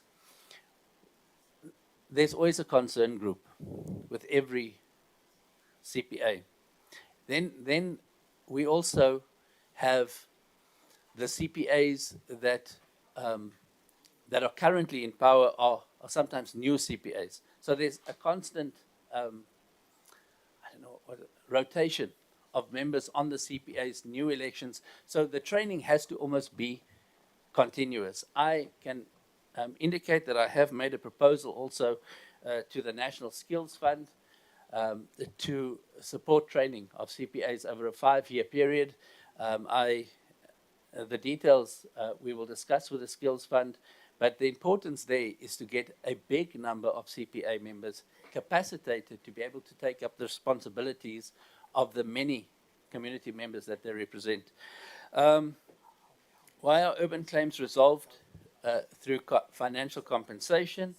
And I think that the urban restoration is often very constrained by existing lawful occupation, infrastructure development that's already there, zoning and planning limitations, and there's also escalated land values. And I think this is one of the key things, is escalated land values. I do agree, and I think the department needs to make a very strong shift from land reform being agricultural in nature to land reform being residential in nature, land reform being industrial in nature, etc. And I think that's something that the 7th administration is looking at as we pursue the acquisition of land for redistribution as well as restitution. Then,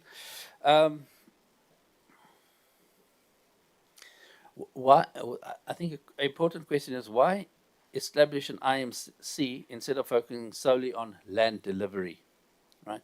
So the department, and I think the IMC, the key thing here, if you look at those 12 departments that I indicated a bit earlier, is land is core to all development, and it needs a number of role players to unlock certain events or gates with keys in a sequence. So yes, you have the land, then you need to get rights on that land, then you need to get agriculture on the land, then you need to get, well, maybe not agriculture before, water, energy, housing, agriculture. And so there's a sequencing of things.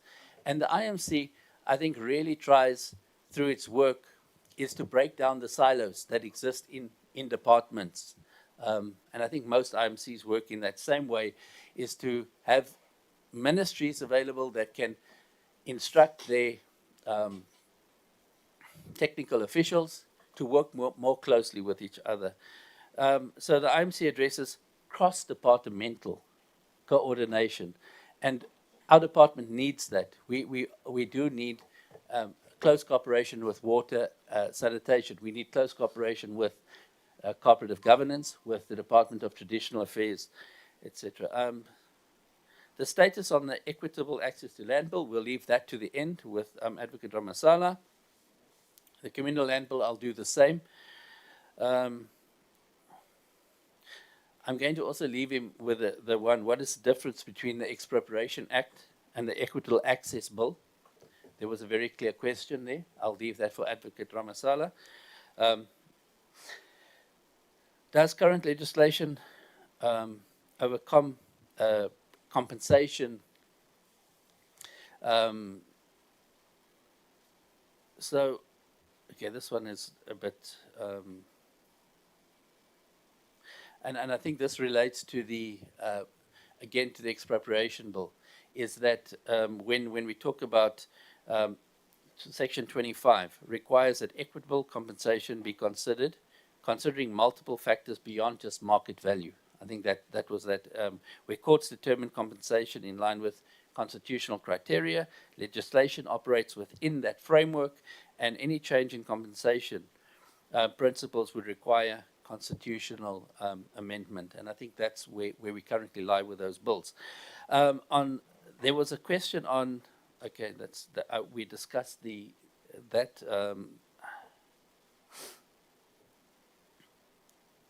I think there was the question on what about the dispossession before 1913, and I think the 1913 cutoff arises from the Restitution Act. So it's statutory, it's bound, addressing pre-1913 dispossession would also then require a legislative amendment. We've, in a number of cases, and I've just recently dealt with a case in KZN, where we can evidently see where people have lived since 1600s, 1700s, 1800s. We can see it on maps, it's drawn. But the legislative cutoff or date is 1913. And that makes that restitution, in terms of law, very difficult to compensate outside the 1913 or prior to 1913.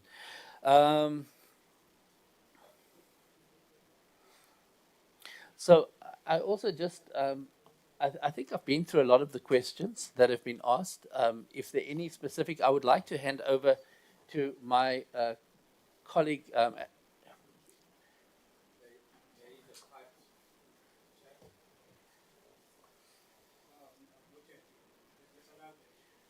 All right, thank you. Thanks, Chair. I want to hand over to my colleague, Advocate Ramasala, to take us then through all the legal and the issues relating to legislation, specifically talking to the delays in the drafting of the various legislation and where it currently lies. And I think I acknowledge that I've said, you know, we're expecting this by 2026 February, and as a department, we note that there has been a shifting of timelines, and I believe that Advocate Ramasala will explain what these reasons are. Thank you. Thank you, Chair. Thank you very much, Chair. We will try and deal with the matters that were raised that relate to legal issues and the bills in particular. With regard to starting with the time frames that have since changed, members would have noticed that in the time frames that we have given this committee before, there are dependencies. There are instances where we depend on other departments for assistance in the process, one of which is the obtenance of pre-certification opinion on our bills. That is a cabinet requirement that when we develop a bill, we must send it to the Office of Chief State Law Advisor in the Department of Justice for them to go through the bill and certify that the bill is correctly drafted, is constitutional, and we have that as a step in our time frames. The last time we presented to this committee, we had already sent the Equitable access bill to the Office of Chief State Law Advisor for an opinion. We sent it to them in July 2025. And their ordinary turnaround time is about 45 days to 60 days. But in this case, they sat with the bill and then did not come back to us. We only received a response from them in January this year, having sent the bill to them in July last year. And then when they sent us the response was not a pre-certification opinion. It was an opinion that required us to clarify certain issues of the bill, which we did, and then I sent it to them immediately thereafter. And we are waiting for them to, in the light of the issues that we have clarified, we are waiting for them to send us a pre-certification opinion. They had promised that we will get it during the course of February. So that's a dependency that we had no control over, and therefore it has automatically changed the time frames that we had. That was with regard to the equitable access to land bill. That's where we stand with that bill. And then with regard to the communal land bill, the last time we did a presentation to the committee, the committee advised us that it's advisable. In fact, it was couched as an anomaly that we are drafting a bill in the absence of a policy document. The minister took that to heart and decided that we will have a policy on communal land developed prior or at the same time as we develop the bill, but that the policy must be completed first before we can finally draft the bill. The minister has given us the deadline that by this June, he wants the policy document on communal land on his desk so that he can consult with cabinet on that policy document, which will inform the base of the. That's why in the presentation it is clearly stated, I think in red, that we have decided as the department and the minister that we will start with development of a policy on communal land, which will be approved by cabinet, and then also which will be checked for its constitutionality before we can finalize the bill. That's the process that is unfolded with regard to the two bills. Related to that, the input by Honorable Matthias on the concept document or memorandum on the documents. With regard to communal land, we will be using the policy document that we are finalizing as the basis for the provisions of the bill, and that will serve as a memo or concept document, but it will be a policy, not a concept document, that informs the provisions of the bill. Now, with regard to the Equitable Access to Land Bill, what one would regard as a concept document, we have used a policy document that we have in the department on land acquisition and beneficiary selection. It's a policy document that already exists in the department that we're using as the basis for developing the equitable access to land bill. As I've indicated, we are waiting for an opinion from the State Advisor, a certificate during the course of February, and thereafter we'll immediately send it to cabinet and request approval to publish the bill for comment, and then take the process forward as is outlined. Now, the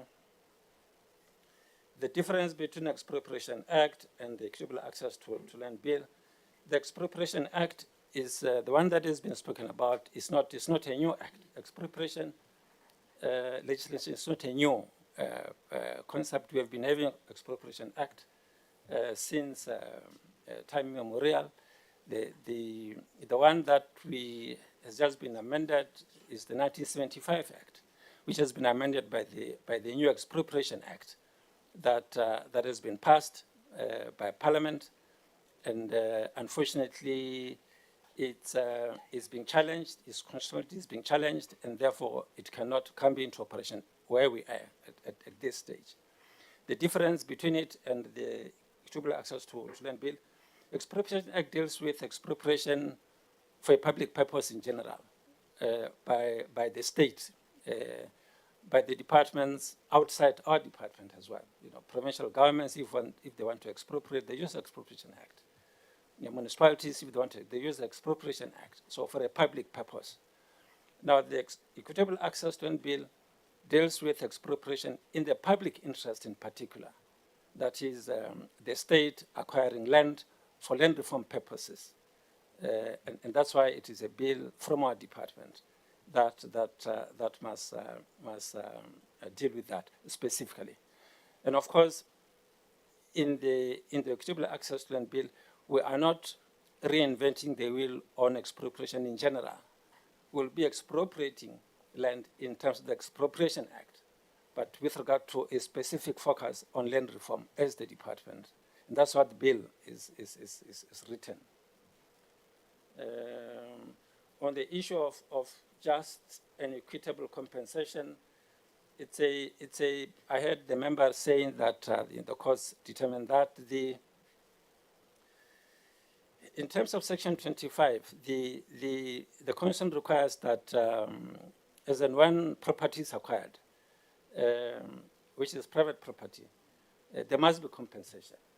And the compensation is firstly determined by the parties themselves, the seller and the state, which wants to acquire. And if they cannot agree, the court must determine compensation. And that's why it says that commission that must be just and equitable. So it's a concept that is determined on a case-by-case basis by the court, where the parties cannot agree on the amount to be paid for the property. That's the constitutional dispensation that we have. We have had different cases trying to define it. For instance, in relation to the 5 factors that are listed in Section 25 through the Constitution that must be taken into account. The challenge that we have currently is that the courts are still leaning towards market value in determining compensation. And that's the process that we're limiting as the department. We have no control over it. What we can do is to try and convince them in each and every case that the compensation that we're willing to pay, the courts must see it as just equitable. Some cases we win, some cases we lose. That's the process. It's determined on a case-by-case basis, unfortunately. And then the issue of Section 25 and minorities, the Commission Section doesn't deal with minorities. It deals with citizens. And it is in terms of this bill, Equitable Access to Land bill, that we are seeking to provide access to land by citizens, as stated in the Section 25, not by designation, whether it's Africans or other race groups. We deal with citizens. I think that covers the legal issues that I thought that I've noted. Thank you very much, Chair and colleagues. Thanks, that's been here.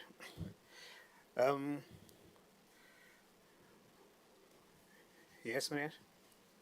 Thank you, Chair. I'm glad that the advocate has just finished that point, because I wanted to link it to the DG. It's the DG who was not clear, because I raised the point to say Section 25, I said deliberately, it is the protection of the minority. So I wanted to give context.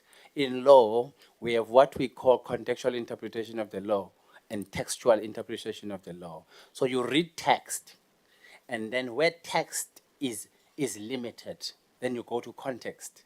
In this case, you can't have Section 20. Okay, let me give context. When Section 25 was fought in the Codesa process to be put in there, it was on the basis that the white minority, not the Khoisan minority, the white one, the white minority who had already established themselves on the lands of dispossession.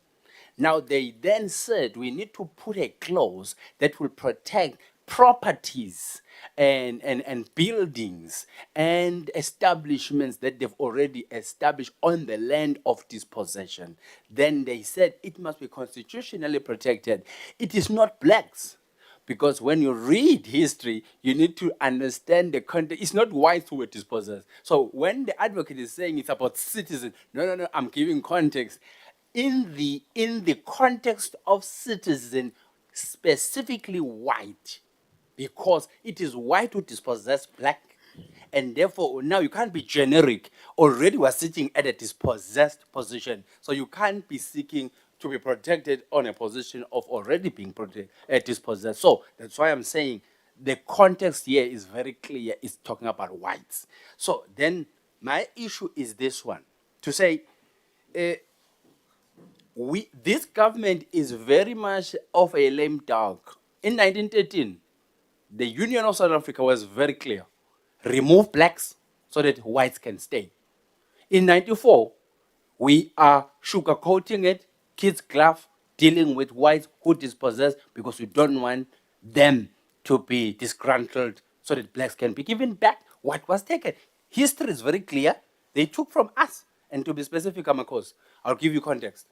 In my possession, I'm sitting with a land report of the Mtetwa tribe, which is my tribe. I'm sitting with a square map of KwaZulu-Natal, written paramountcy of King Tingswai, which is my king. I'm sitting with a map. Honorable Ntet, Yeah. I know that this portfolio committee made a request to you about this historic evolution of a traditional leadership. And that request was, can you favor us with a document that you referred us to, but we don't have it, so that we put this matter on the agenda, so that we have time to discuss this matter of traditional leadership holistically. I can recall that because I wanted, because I know that once we members enter that fray, we'll never finish this meeting. We'll never finish that meeting, and you know that. We'll never finish this meeting. Even a day is not sufficient. So we said we depended on you providing us with that information so that we may put this matter on the agenda so that we engage objectively. And I want you, and I want to give you that task. I was just reminding you now. I'm sure you recall. Let me then say, I have it here. I'll forward it to you. Please schedule me on a specific day so that we discuss this matter. Then I will leave it here. They are researchers. Thank you. Thank you. So, Honorable Sab. Thank you, Chair. Chair, when they actually responded to the issue of, highlighted the issue of the land reform on the agricultural, that we have to look at it. I want to find out, because the department is the land reform and rural development, and you talked about how you've been focusing on the agriculture. So doesn't the rural development part of it gives you to expand that land reform mandate to also report on the part of the rural development, that when you focus, it's just not on the agriculture, also it can be for the housing and other things. And if that is not have been happening before, now how do you attend to the part of the rural development? How do you report on that if you don't intertwine them in the land reform projects as you see them? Thank you, Chair. Okay. Honorable Van Veek, Honorable Isaac, second round. Honorable Chairperson. Matthias, Honorable Mkhitan. Okay, Chairperson, thank you very much. Also properly contextualize this question of non-racial character of our country. Properly contextualize as members now this non-racial character of our country. Chairperson. Yeah. Unfortunately, we did not sit at the CODESA negotiations. Oh. There was no one who was representing us there. So, and we only arrived here in the 7th Parliament, being a voice for our people. And I'm saying it with all due respect for this committee, Chairperson, and to the department. Whether they agree with me or not, fact of the matter is, Chair, you see this cleverness of playing with words to say that, no, we deal with citizens. And I'm saying it with due respect to the advocate. We deal with citizens. No, Chairperson. There's no one who's representing us as the Koi and Son. Nobody. And they can even Honorable Isaacs, she was the Premier of the Northern Cape. What has she done there for Platfontein? To make a clear example, nobody has ever spoken on behalf of the Koyan San and the so-called colored people in this parliament, especially before the 7th Parliament. Now, here's the IMC. We were classified in the 1996. What can't you understand about it? We were classified in the 1996 Constitution of South Africa as a minority. We are landless. So any minority who has to transfer land, and the land must be transferred to the majority African. It's white people. It's not us. We don't have land. We also are not part and parcel or classified as the majority or African in South Africa according to the constitution. So where do we fit in? Who is representing us on that IMC? When it comes to the ministers, when it comes to officials, who is representing us? There's no voice there, Chairperson. And I'm saying it with due respect. I'm not fighting here, Chair. That's why I want to make a proposal, Chair. This committee must form part of the IMC. It must form part of the IMC. Thank you, Chair. Okay. Honorable Isaac. Thank you very much, Chairperson. First of all, I want you to reprimand the Honorable Van Wyk by making it about me and my tenure as a premier. Because if he knew the history of Platfontein and the history of the coup and the Kwe, he would understand that ordinarily they would not even be in South Africa were it not for the apartheid South African Defence Force that brought their people from the southeast of Namibia in Smutsdrift. And as the Northern Cape government, we moved them, we bought the farm Platfontein for them. Let me tell the history, otherwise it can go out the way he's misrepresenting it now today, as saying we did nothing for the people of Platfontein. The people of Platfontein was brought by the South African Defence Force, and they were dumped at Smutsdrift in tents next to the Vaal River. As the Northern Cape Department, together with the national government of South Africa, we moved them to the farm Platfontein, which we bought from the owners, the then owners, and we put in development, housing development, a school, and we also bought them another farm where there is a development of a conference center from which they are benefiting.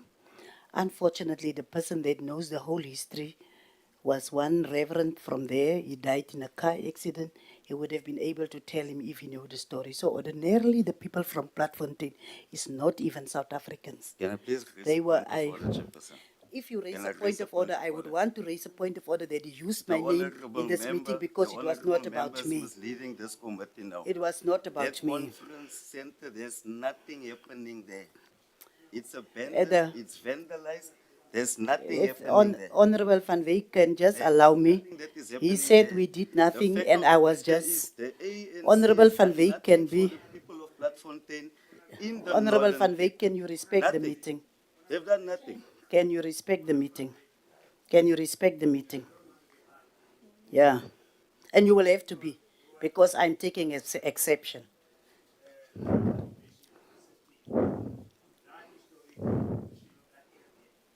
No, Exactly. Chairperson, I know the history. He doesn't. I know the history. He They have doesn't. dumped them there. He doesn't. In 2003. After that, there was no development except for schools that was built there. There's no economical emancipation for the people of Platfontein. There's nothing at all. Honorable Van Wyk, we are not in this meeting to deal with specific And areas. he's politicking. To deal with specific areas. We're dealing with the report presented by the department. Every member here has got an itching issue from his constituency or area that he could raise here. You get a point. But we don't want to racialize this matter. Question of land. Because we all agree that the black majority in this country does not have land. In terms of the classification of the black majority, we're classifying Africans, Indians, colors constitute the black majority. That's classification. But we move beyond that point to It's talk about a politicking, non-racial that's his character problem. of our country. This question of citizens. So that when I look at you, I don't see a color, I see a South African citizen. So that's what we're trying to avoid here. It was important that you clarify because you mentioned her name. You know, so it was a point important that he clarified. yourself around this particular issue. So let's not go back there to the honorable members. Let's respond to this question that Yeah, you are raising. I wanted You wanted to speak- raise question. Yes, I wanted to raise an issue, but I think sometimes we must not allow the committee to be misled. And we don't have to come here and politic. We must speak about issues that is important for our people. And Chairperson, I wanted to start with where you were. We know that the apartheid spatial patterns actually made us to be deprived from our own land historically. But in the restitution and the reform, in actual fact, I think it was supposed to be addressing the patterns that have existed. As to people, for instance, I mentioned the KDBS claim this morning. Historically, people stayed in KDBS, and KDBS was now proclaimed as a white area. And that is why people, thousands of them, have been removed and put in different areas within the Uppington town area. So that patterns, initially we would say land reform was not successful because we couldn't bring the people in the non-racial character that they used to stay in KDBS. We couldn't bring them together. People have been getting monetary compensation, and they have still been staying in the different group areas where they have been placed after that specific pattern. So I agree with you, Chairperson, that maybe we haven't focused on making sure that we build a non-racial character of our areas by making sure that we restitute people to areas where they could live like they historically lived together as a rainbow nation before the apartheid era came in. But I also wanted to emphasize that we spoke about the rural versus urban, and I think we were not really able to get a clear picture as to why urban, there is not a lot of emphasis on urban claims. That is historically also the area that where people have been removed, like for instance, District 6, like for instance, Sophia Town, and wherever where people have been removed from areas where they've been staying within urban settlement. And that is one of the issues that is still outstanding. And I want to agree with the fact that we wanted to see land reform to be more developmental in nature, of which this is the weakness that is still existing, because you haven't found an area where people have been settled with industrial areas around industrializations with proper economic development. That is a weakness in the whole process that we also would have loved to see addressed. And the fact that there have been different departments, even the trade and industry department, was in actual fact to make sure that there is a comprehensive development that will bring about true restitution and true reform within the land settlement, the resettlement of people. And I think that is why we are asking. With regards to issues of post-settlement support, it's not coming out clear. It's really not coming out clear, besides maybe with the emphasis on agriculture mostly. But I'm staying in one of the first restitution areas, and that is Rimfasmak. I've mentioned it here before. Besides the fact that people are staying there in a kind of a village setup, we don't have a proper access road that goes to that area, and also the fact that there is a lot of tourism potential. There is also a potential of mining development of semi-precious stones. How have that kind of natural endowments been actually used to make sure that we develop the specific areas? And that is the kind of issues that we think the Interministerial Committee should have been able to respond to that specific issues. Thank you. Okay. Honorable Chair. Well, I don't know why members treat the interministerial committee as a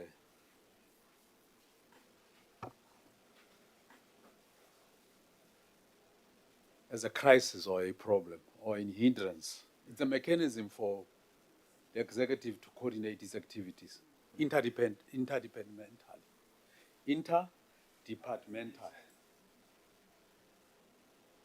Mkitama struggles to conceptualize and comprehend that. Because he has never worked as a government functionary. He has never worked for government anywhere else. For better part of his life, he has been a klepkoyer. So we'll never understand that, how government coordinates its activities. So let's really not belabor why there is an interministerial committee. It's for coordination of government or executive activities. On matters similar as this one, where there are departments with overlapping roles. That's the first point. The second point, I think, Chair, you're right, man. We must try to disabuse ourselves of Gata and vulgar politics, of ethnicity, tribe, and racism.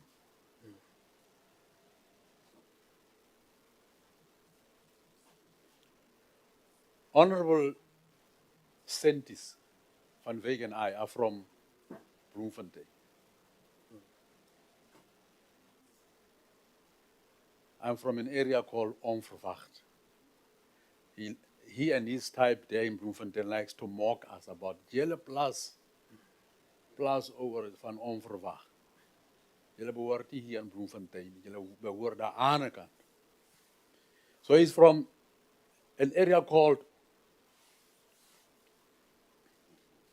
I don't want to say Heidedal, because Heidedal was for the middle class. He comes from an area called Opcoms, for poor colored people, created by the apartheid system.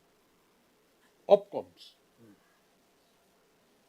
And Opcoms is not different from, next to it, there's an area called Batu location, or even Bochabela location,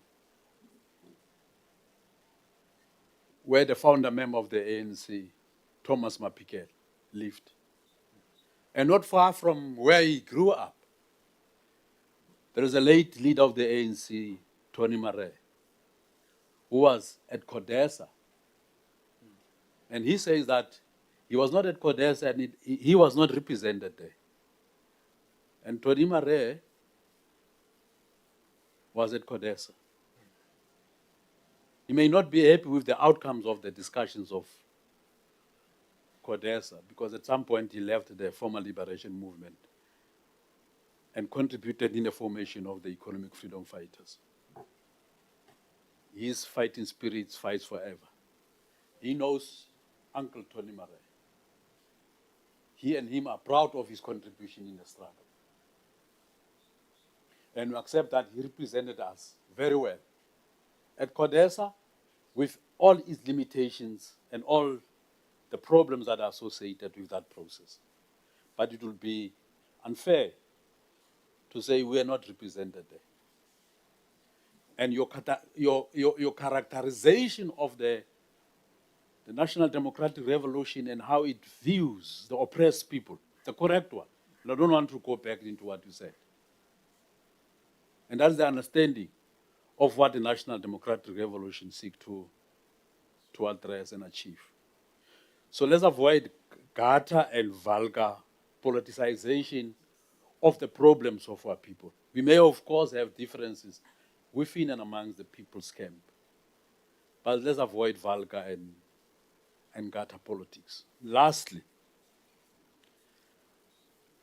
the executive is not in this meeting, which must be addressed directly. Because out of the commitments made by the minister upon assuming his role as a new minister, such commitments ought to be respected and the executive must be held accountable. In the absence of the executive, we are unable to enforce executive accountability in order to have executive action on what the executive has committed before Parliament to execute. We need the executive to tell us how soon it is equitable access to land bill will be brought before us here, and when will it be presented before cabinet, and lastly before parliament, so that we can have a sense of direction. Would want to make contribution either in that bill or present on a completely alternative bill altogether. But we are disempowered for the fact that even when advocate says there is a conceptual memo, we have not been furnished with it. And we cannot say he must send it to us. Someone who we need to talk to him directly is not here, and that's the minister. And when I say directly, Honorable Chair, is the last point. I remember I was in a regional court in Botswana in 1991. Someone who was involved in stock theft in Free State there, from across the Val River, on the other side, south of the Free State, across the Val River. Honorable Ketama will know what I'm talking about. Was notorious of stock theft. He was in court for stock theft. And his lawyer tried to mediate in the interpretation of the conversation and what he wanted to convey to the magistrate. And he realizes that the lawyer was not really representing him well. And I'm addressing the issue of relevance here. And this is what he said. Nien en 'n wagbekie meneer, jy my prokureur sit. Ek wil reguit na die magistraat praat. And that's the aspirations we have. We want to talk directly to the minister and not through officials. And if that can be understood, and that the minister and his deputy respect this committee, and once they have made commitment to appear before the committee, they must make it clear to the president, even if he is their boss, that there is a bigger boss in terms of divisions of power. That is parliament that we need to answer to it. Ons wil reguit na die magistraat praat. Ons wil nie deur hierdie meneere wat hier sit praat om ons boodskap na die minister kan stuur. Reguit na die magistraat. Baie dankie.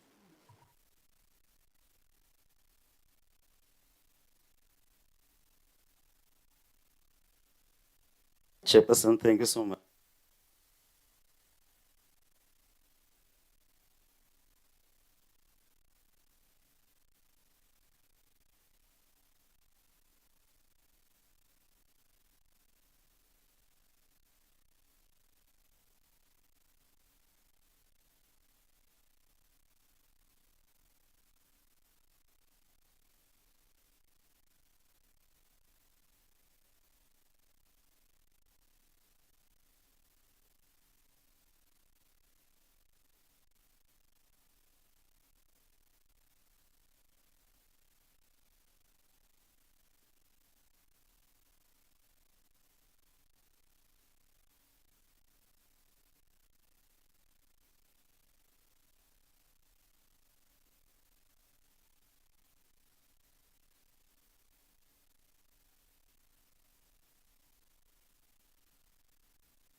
Salute, Honorable Van Wyk.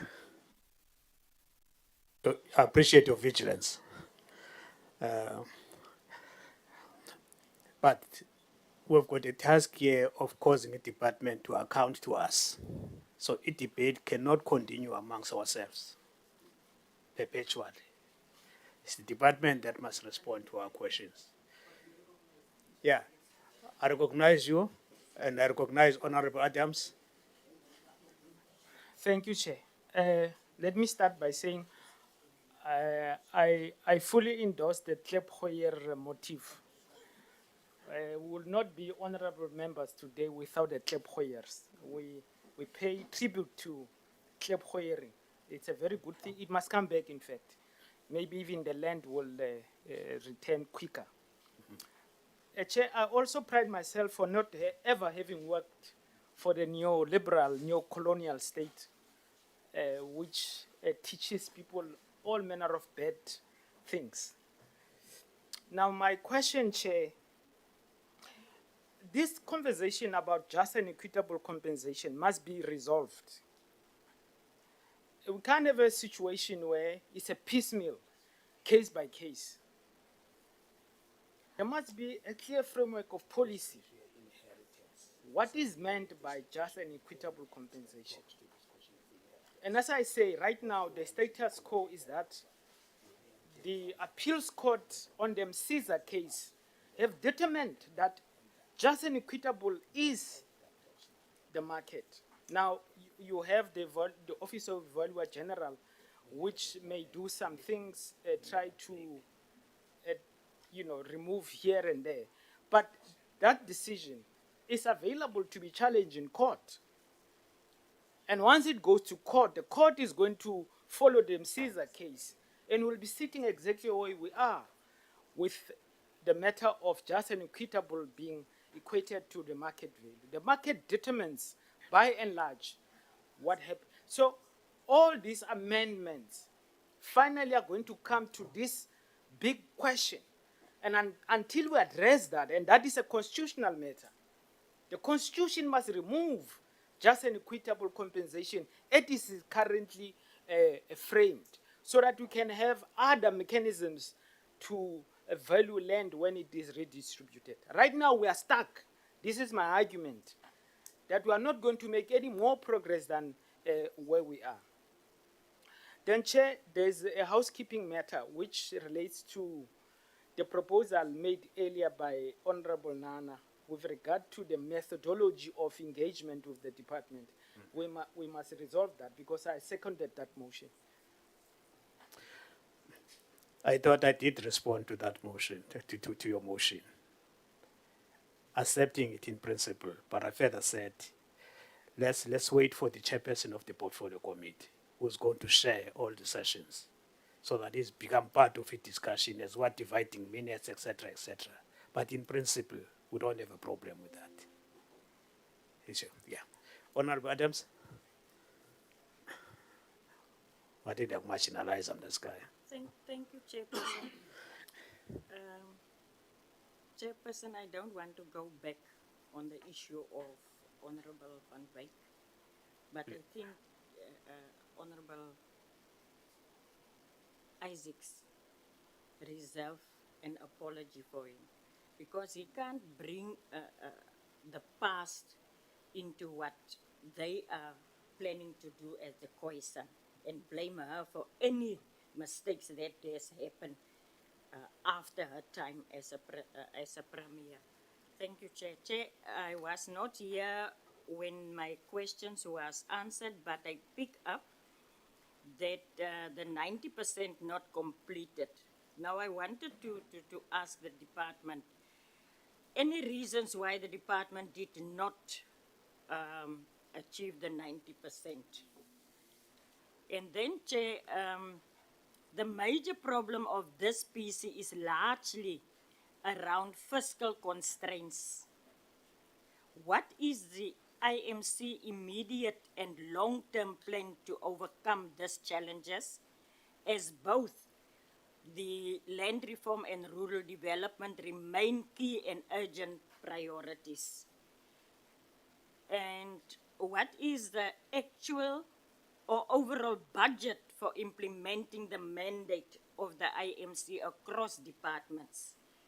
My last one, Chairperson, I note that outstanding matters are structural in nature and are ongoing. What is the plan to overcome these structural matters in order to efficiently implement the mandate of the IMC. Thank you, Chair. Thanks, Honorable Member. I think let me take the matter, the initial matter you've just raised, Honorable Van Veek, because I thought I'm going to raise it when I was speaking to you. At least for dragging the name of the honorable member to whatever problems at that time. I think she deserves an apology from you. Chairperson, before I spoke now, before the two honorable members, I did said, if I offended anybody, I do apologize. That's what I've said.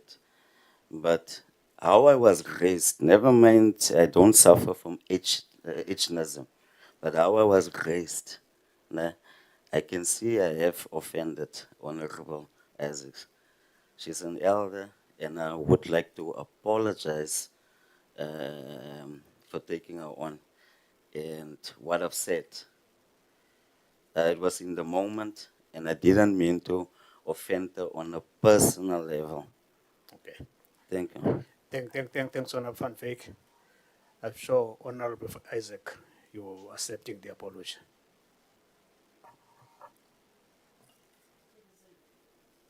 Switch on it. Switch off yours. Chairperson, one thing that I've learned, it's too easy to apologize after you have done the things. I think we will have at one stage or another to discuss the issue of the true and the true and correct it so that the Honorable Van Veek will speak from an informed position. What we have done, we have done. If people came afterwards and they vandalize it, that cannot Okay. be for us. So I will speak to Honorable Van Veek personally, and I will first, if I haven't told him what I want to tell him, then I will accept his apology. I'm giving you that platform. You discuss, both of you. Yeah. Department, there is a question here that you seem to be encouraging people to take money instead of restoring their land. And in terms of your own stats or your report, the number of the people who are taking money is increasing than the question of restoration. Now, is it true, and how do you manage that? Further, you are saying there is no money. If there is no money, what then becomes a problem in terms of using the available option of the land to restore? Yeah. Can you respond to questions? All right, thank you, Chairperson. I've got two questions. The first on the how are the Khoi and the San represented in the IMC? I've asked acting DDG Zulu just to talk to the role of the National House of Traditional and Khoi San leaders in that meeting, and then we've got this rural versus urban matter. We also bring in District 6, for instance, as an example. I think, fortunately, the department has also indicated, as in the State of the Nation address, that we would make Phase 4's money available, which is 500 million rand, to build the. We've got rights for 175 units on Phase 4, and that whole process also is under strict land court guidance. So I just want to use that as an example. Also, I think you're correct in terms of, Rimfast Mark, and I remember, I know that you come from there, and I think these rural spaces are, and that's why rural development. I see DDG Moyo is here, and I'll let her speak to the coordination role. But what we've done in the past in Rimfast Mark is there are a number of projects that, under the CRDP days, when we were doing the Comprehensive Rural Development Program, for instance, the department played a catalytic role in infrastructure. If the water and sanitation at the time didn't have the money to build the water pipeline, the department came in as I don't want to use the word stopgap, but as a immediate funder for an immediate need, we did the pipeline, and then water and sanitation came in at the end of the project when they were able to budget for the water pump station out of the Orange River. This is the role of rural development. I just want to then hand over to the acting DDG Zulu and acting DDG Moyo on those two matters before I talk about the restitution matter, Chair. DDG Zulu? Thank you very much, Acting DG, and and good day to honourable members. On the issue of the role of the Koyan San and the representation in the National House, what I've done is I've requested the DDG that sits in the IMC Technical Committee to provide us with a written response, which we'll provide to the committee. Thank you. Thank you, Chair. Thank you, XDG. On the question raised by Honorable Maseko relating to rural development. So when the IMC was established, we were DARAD, Agriculture, Land Reform and Rural Development, which matters that were deliberated in IMC focused on land reform, tenure, and agriculture.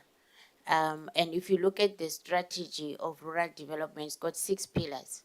So this particular IMC, there are many IMCs which deals with different things, but this particular one deals with what is in pillar 5 of the rural development strategy, which is agrarian reform, it is land reform, it is tenure issues, including elements of special planning. And now this special planning has got its own IMC.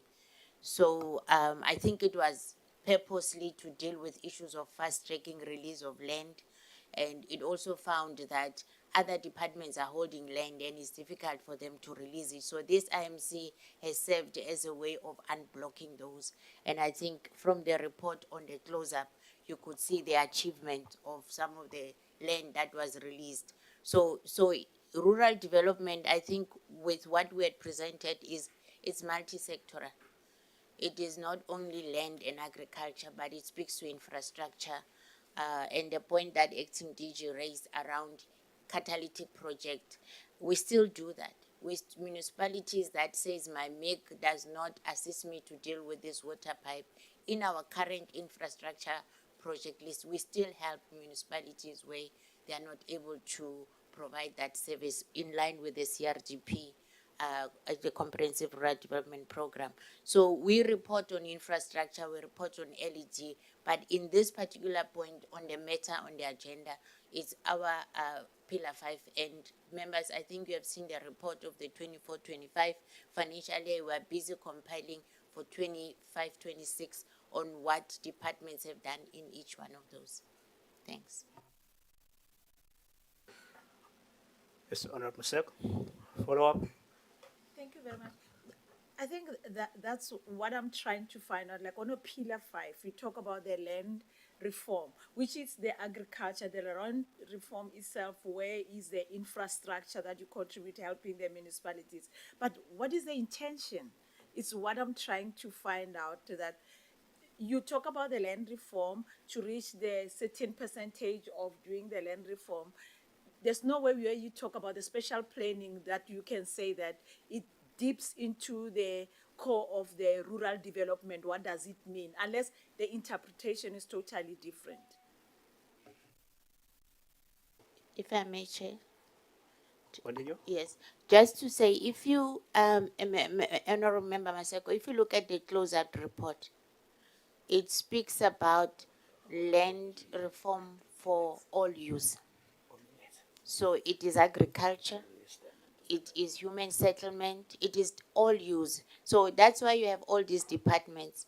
They play a role in terms of release for all use. So what we are reporting is what is within our department.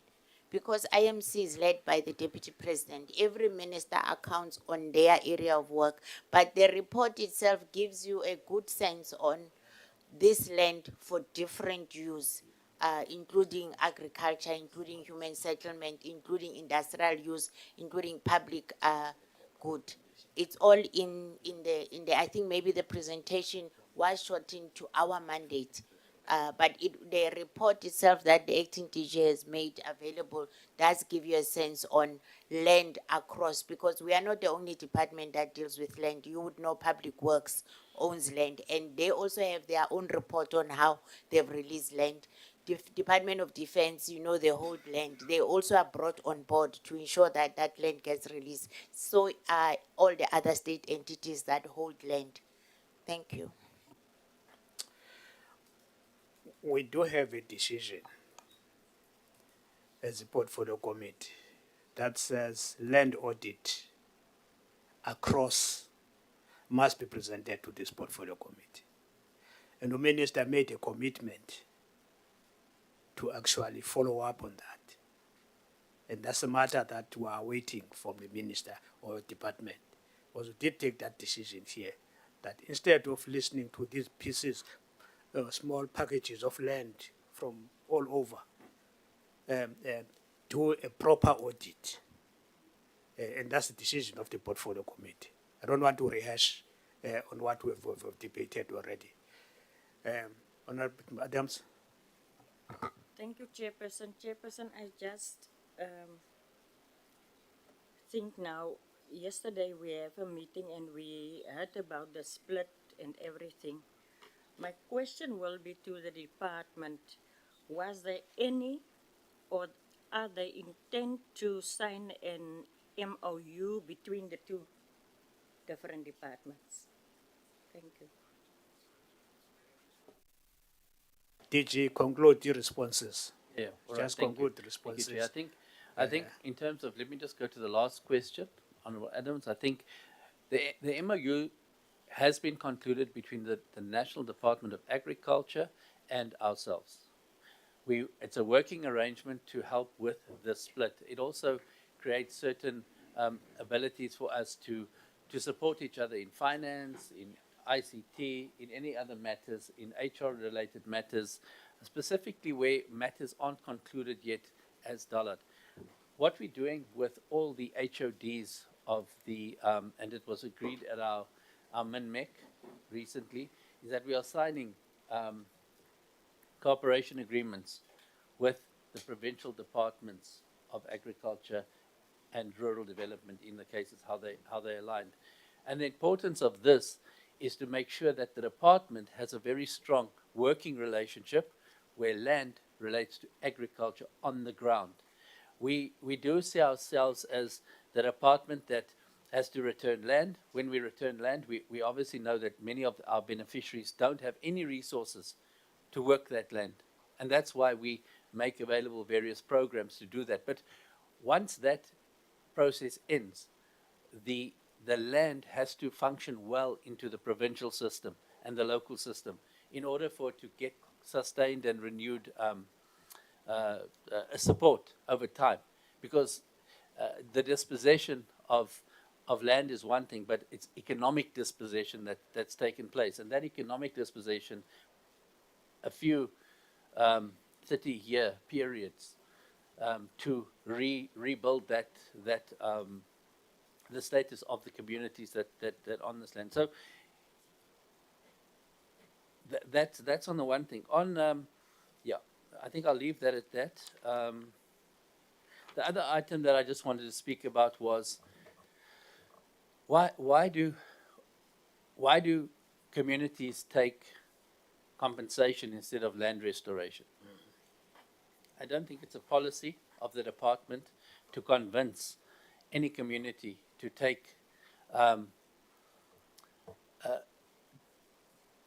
compensation instead of the land. I think what in essence happens, and we're seeing it a lot in Limpopo at the moment, is that there are land claims that were put in. For instance, you do not, to my knowledge, have to work through the senior traditional leader of the area to have put in a land claim before 1998. So you as a community, you could be 4 or 5 people, you put in a claim on a piece of land that lies in a gazetted traditional area. Now, the process in terms of the Restitution Act must proceed, and then there comes to the point where the question is, can after the research report is done, can the land be returned to the applicants and beneficiaries, or in that case, or is it impossible to return that land? And remember, those lands are very specific on restitution. It's very specific areas, and it's researched in, they take aerial photos and they look if there were houses by this time, by that time.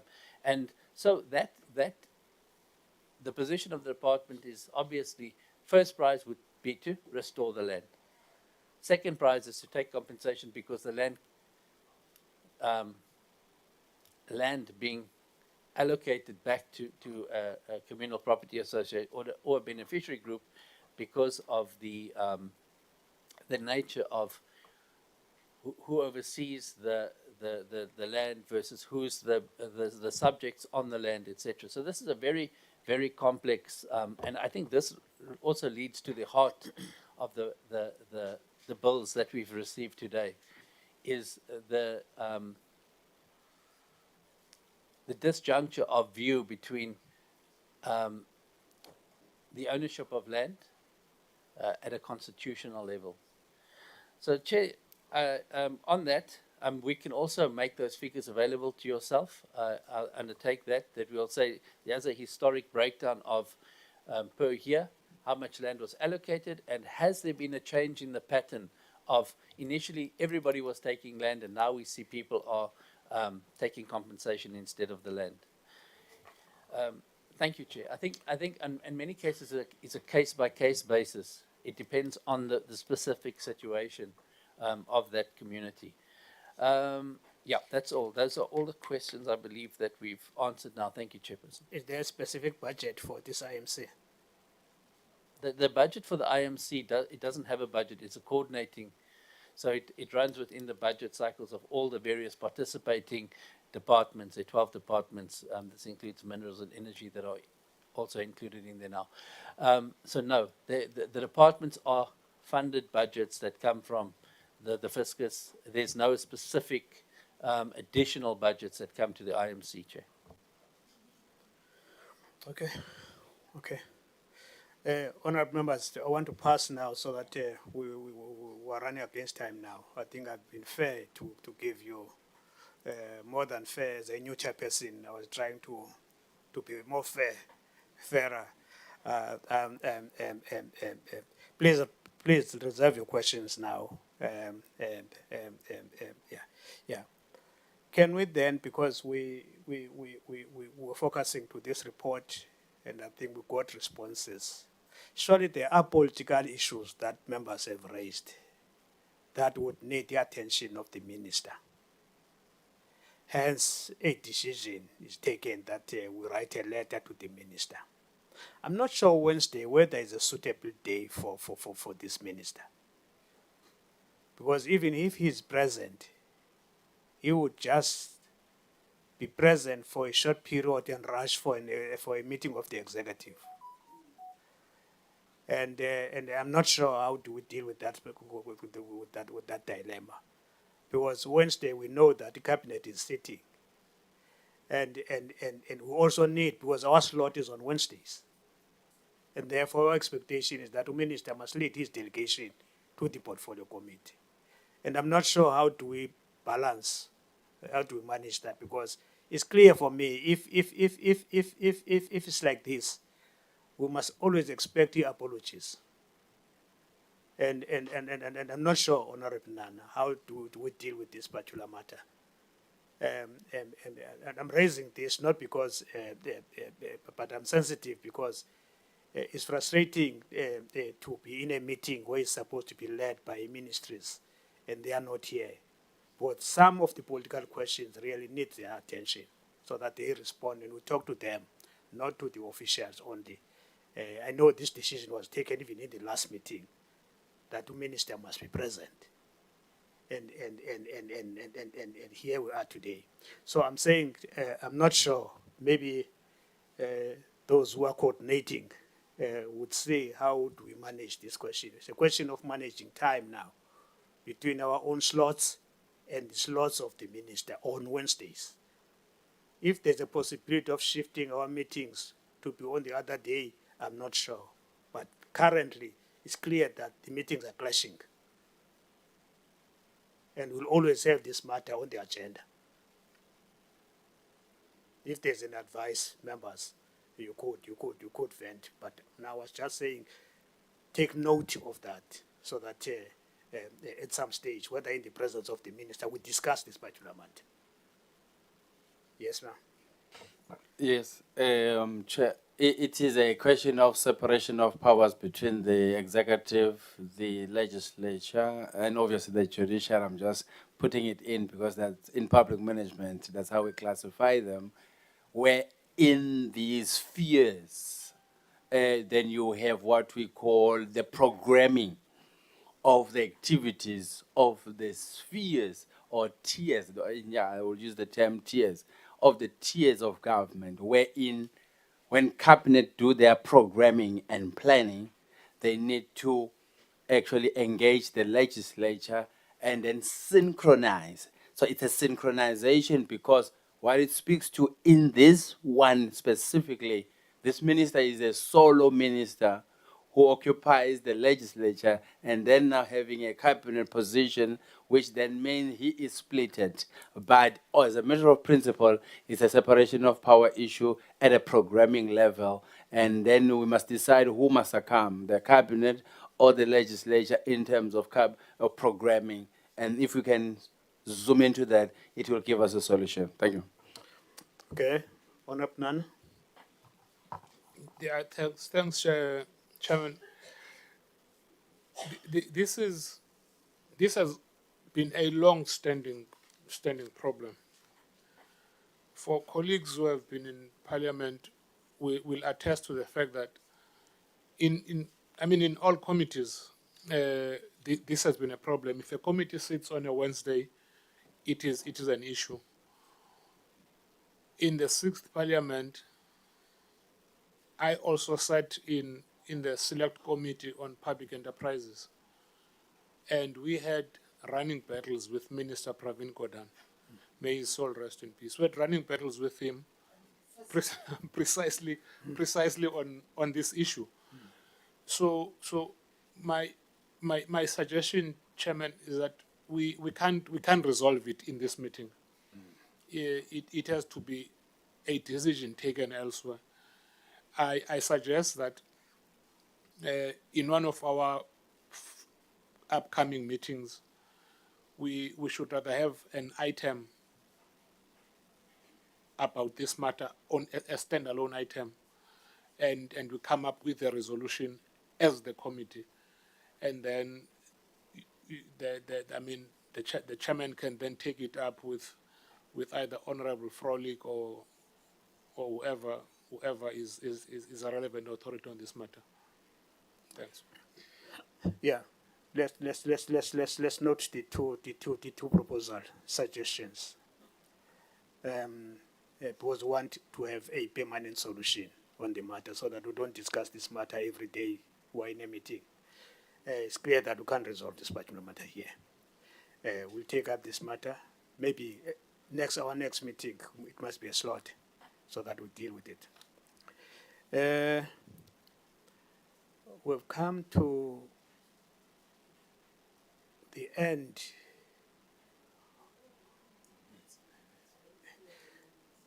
We have minutes.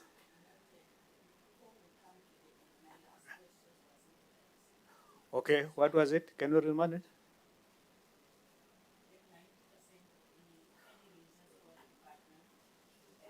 The 90%.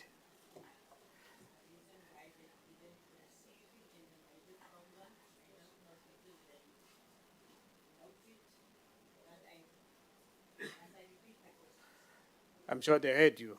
Did you? You heard the question? Yeah, Chair, I thought I did respond to the issue of the 90%, Honourable Adams. I spoke, I think the other members also agree, but I can probably repeat if needed. Okay. Continue. All right, so what we were saying is that The targets that were given were 90% complete of the work. So what we did in the program of action of the IMC is we have outcomes, and that's contained in the closeout report.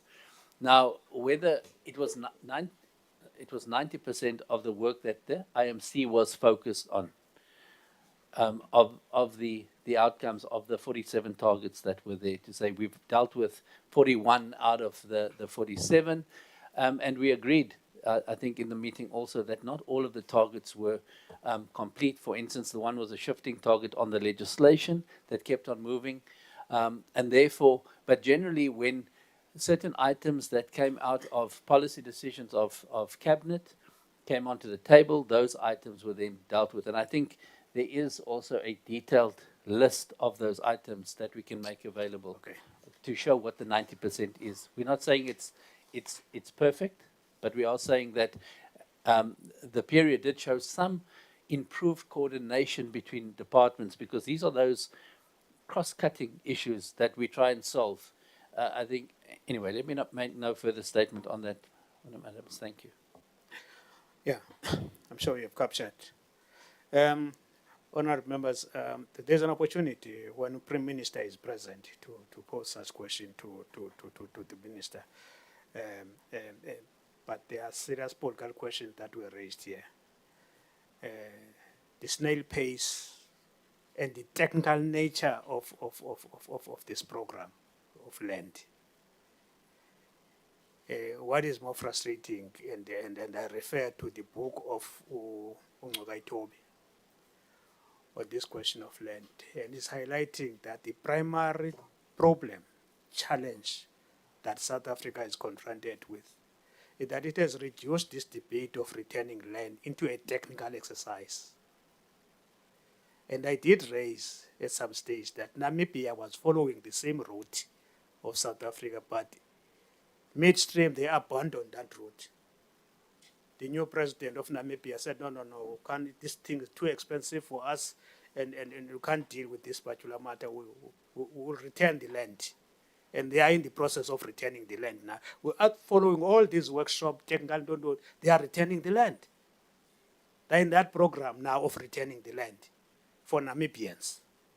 Because ours was to reduce, to took this route of Zimbabwe.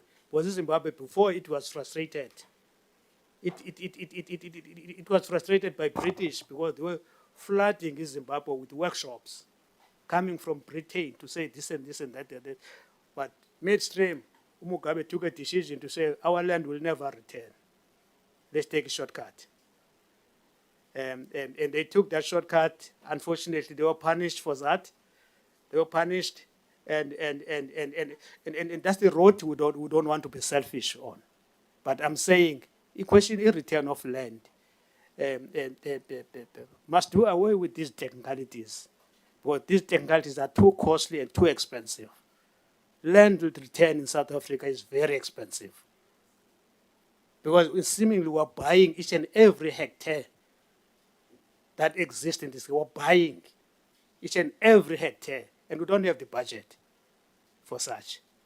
And that's the road, basically, I'm saying. And maybe at some stage when we are conscious, and I know that's a contested terrain. Beyond that, it's a contested terrain. Amongst ourselves first, it's a contested terrain, question of land, because we've got different perspective on the matter. Not wrong, but yeah, okay. Ndingokeli mbutho loku nami ngenye ixesha ngingena nakwezami izinto ndibambelanga tshangana apha. Colleagues, we want to appreciate the department's presence here. We're coming now to the end of this meeting. We appreciate your presence, your presentations. It's not the last time we're listening to your presentation, particularly this presentation of IMC. Now, I must be frank, it was for the first time that I hear about the IMC in land reform. It was for the first time. As a result, I was asking myself, is it a parallel process or what? But I used to hear the Deputy President talking about this question of land. And my question was, why are you talking about this question? It was never part of these committees. And I now understand why Abe is empowered to speak on this particular matter with this IMC program. So from now henceforth, it will be part of our discussion. It will be part of our discussion. I know it's not our structure, but they are dealing with what we're dealing with, the land. We can't pull from different direction. So let me appreciate your presence and ask you to be relieved so that the members of the portfolio committee remain and just deal with this question of minutes. Prepare ourselves for the House in the afternoon. Thank you very much, DJ. Thank you, With your team. Chairperson. Thank you, members. Yeah, excused.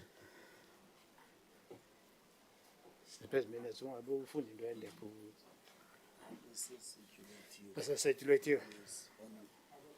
Email and WhatsApp. Okay, I can deny and I'm go paragraph by paragraph.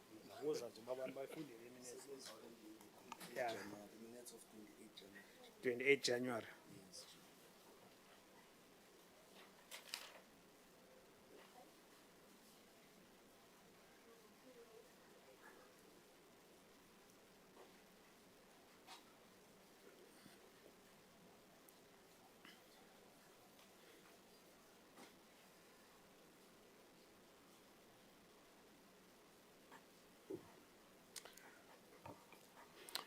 Honorable members, I'm told that minutes have been forwarded to you in your gadgets. It's a question of adopting those minutes. It's one set of minutes. Minutes of the 28th of January 2026. My assumption is that members have gone through those minutes. Mine is to check whether really we adopt the minutes.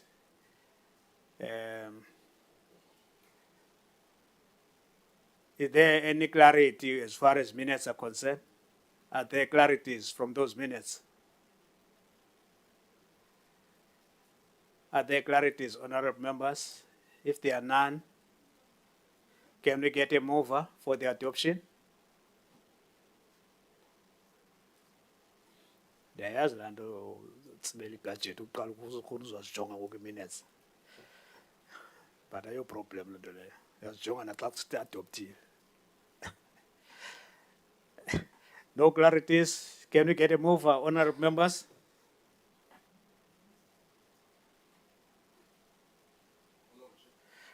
Robert, yes. To adopt minutes. I'm not GNU, but name members. You know, I don't have GNU in this meeting. I'm having members. Yeah. Yeah. Now the GNU enkulu. Yeah. Any mover, honored members?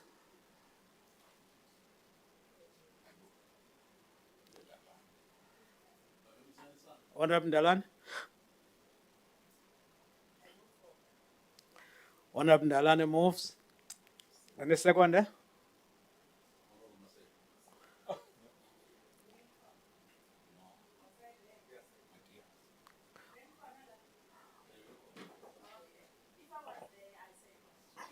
Bukhona nyani?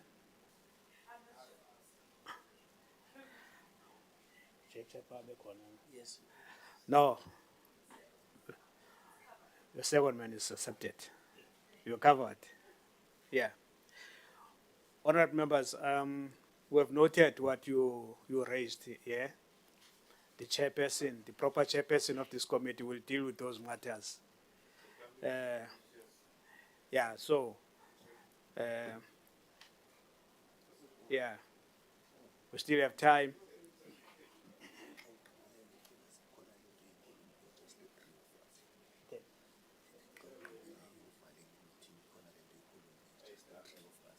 Okay, okay, okay.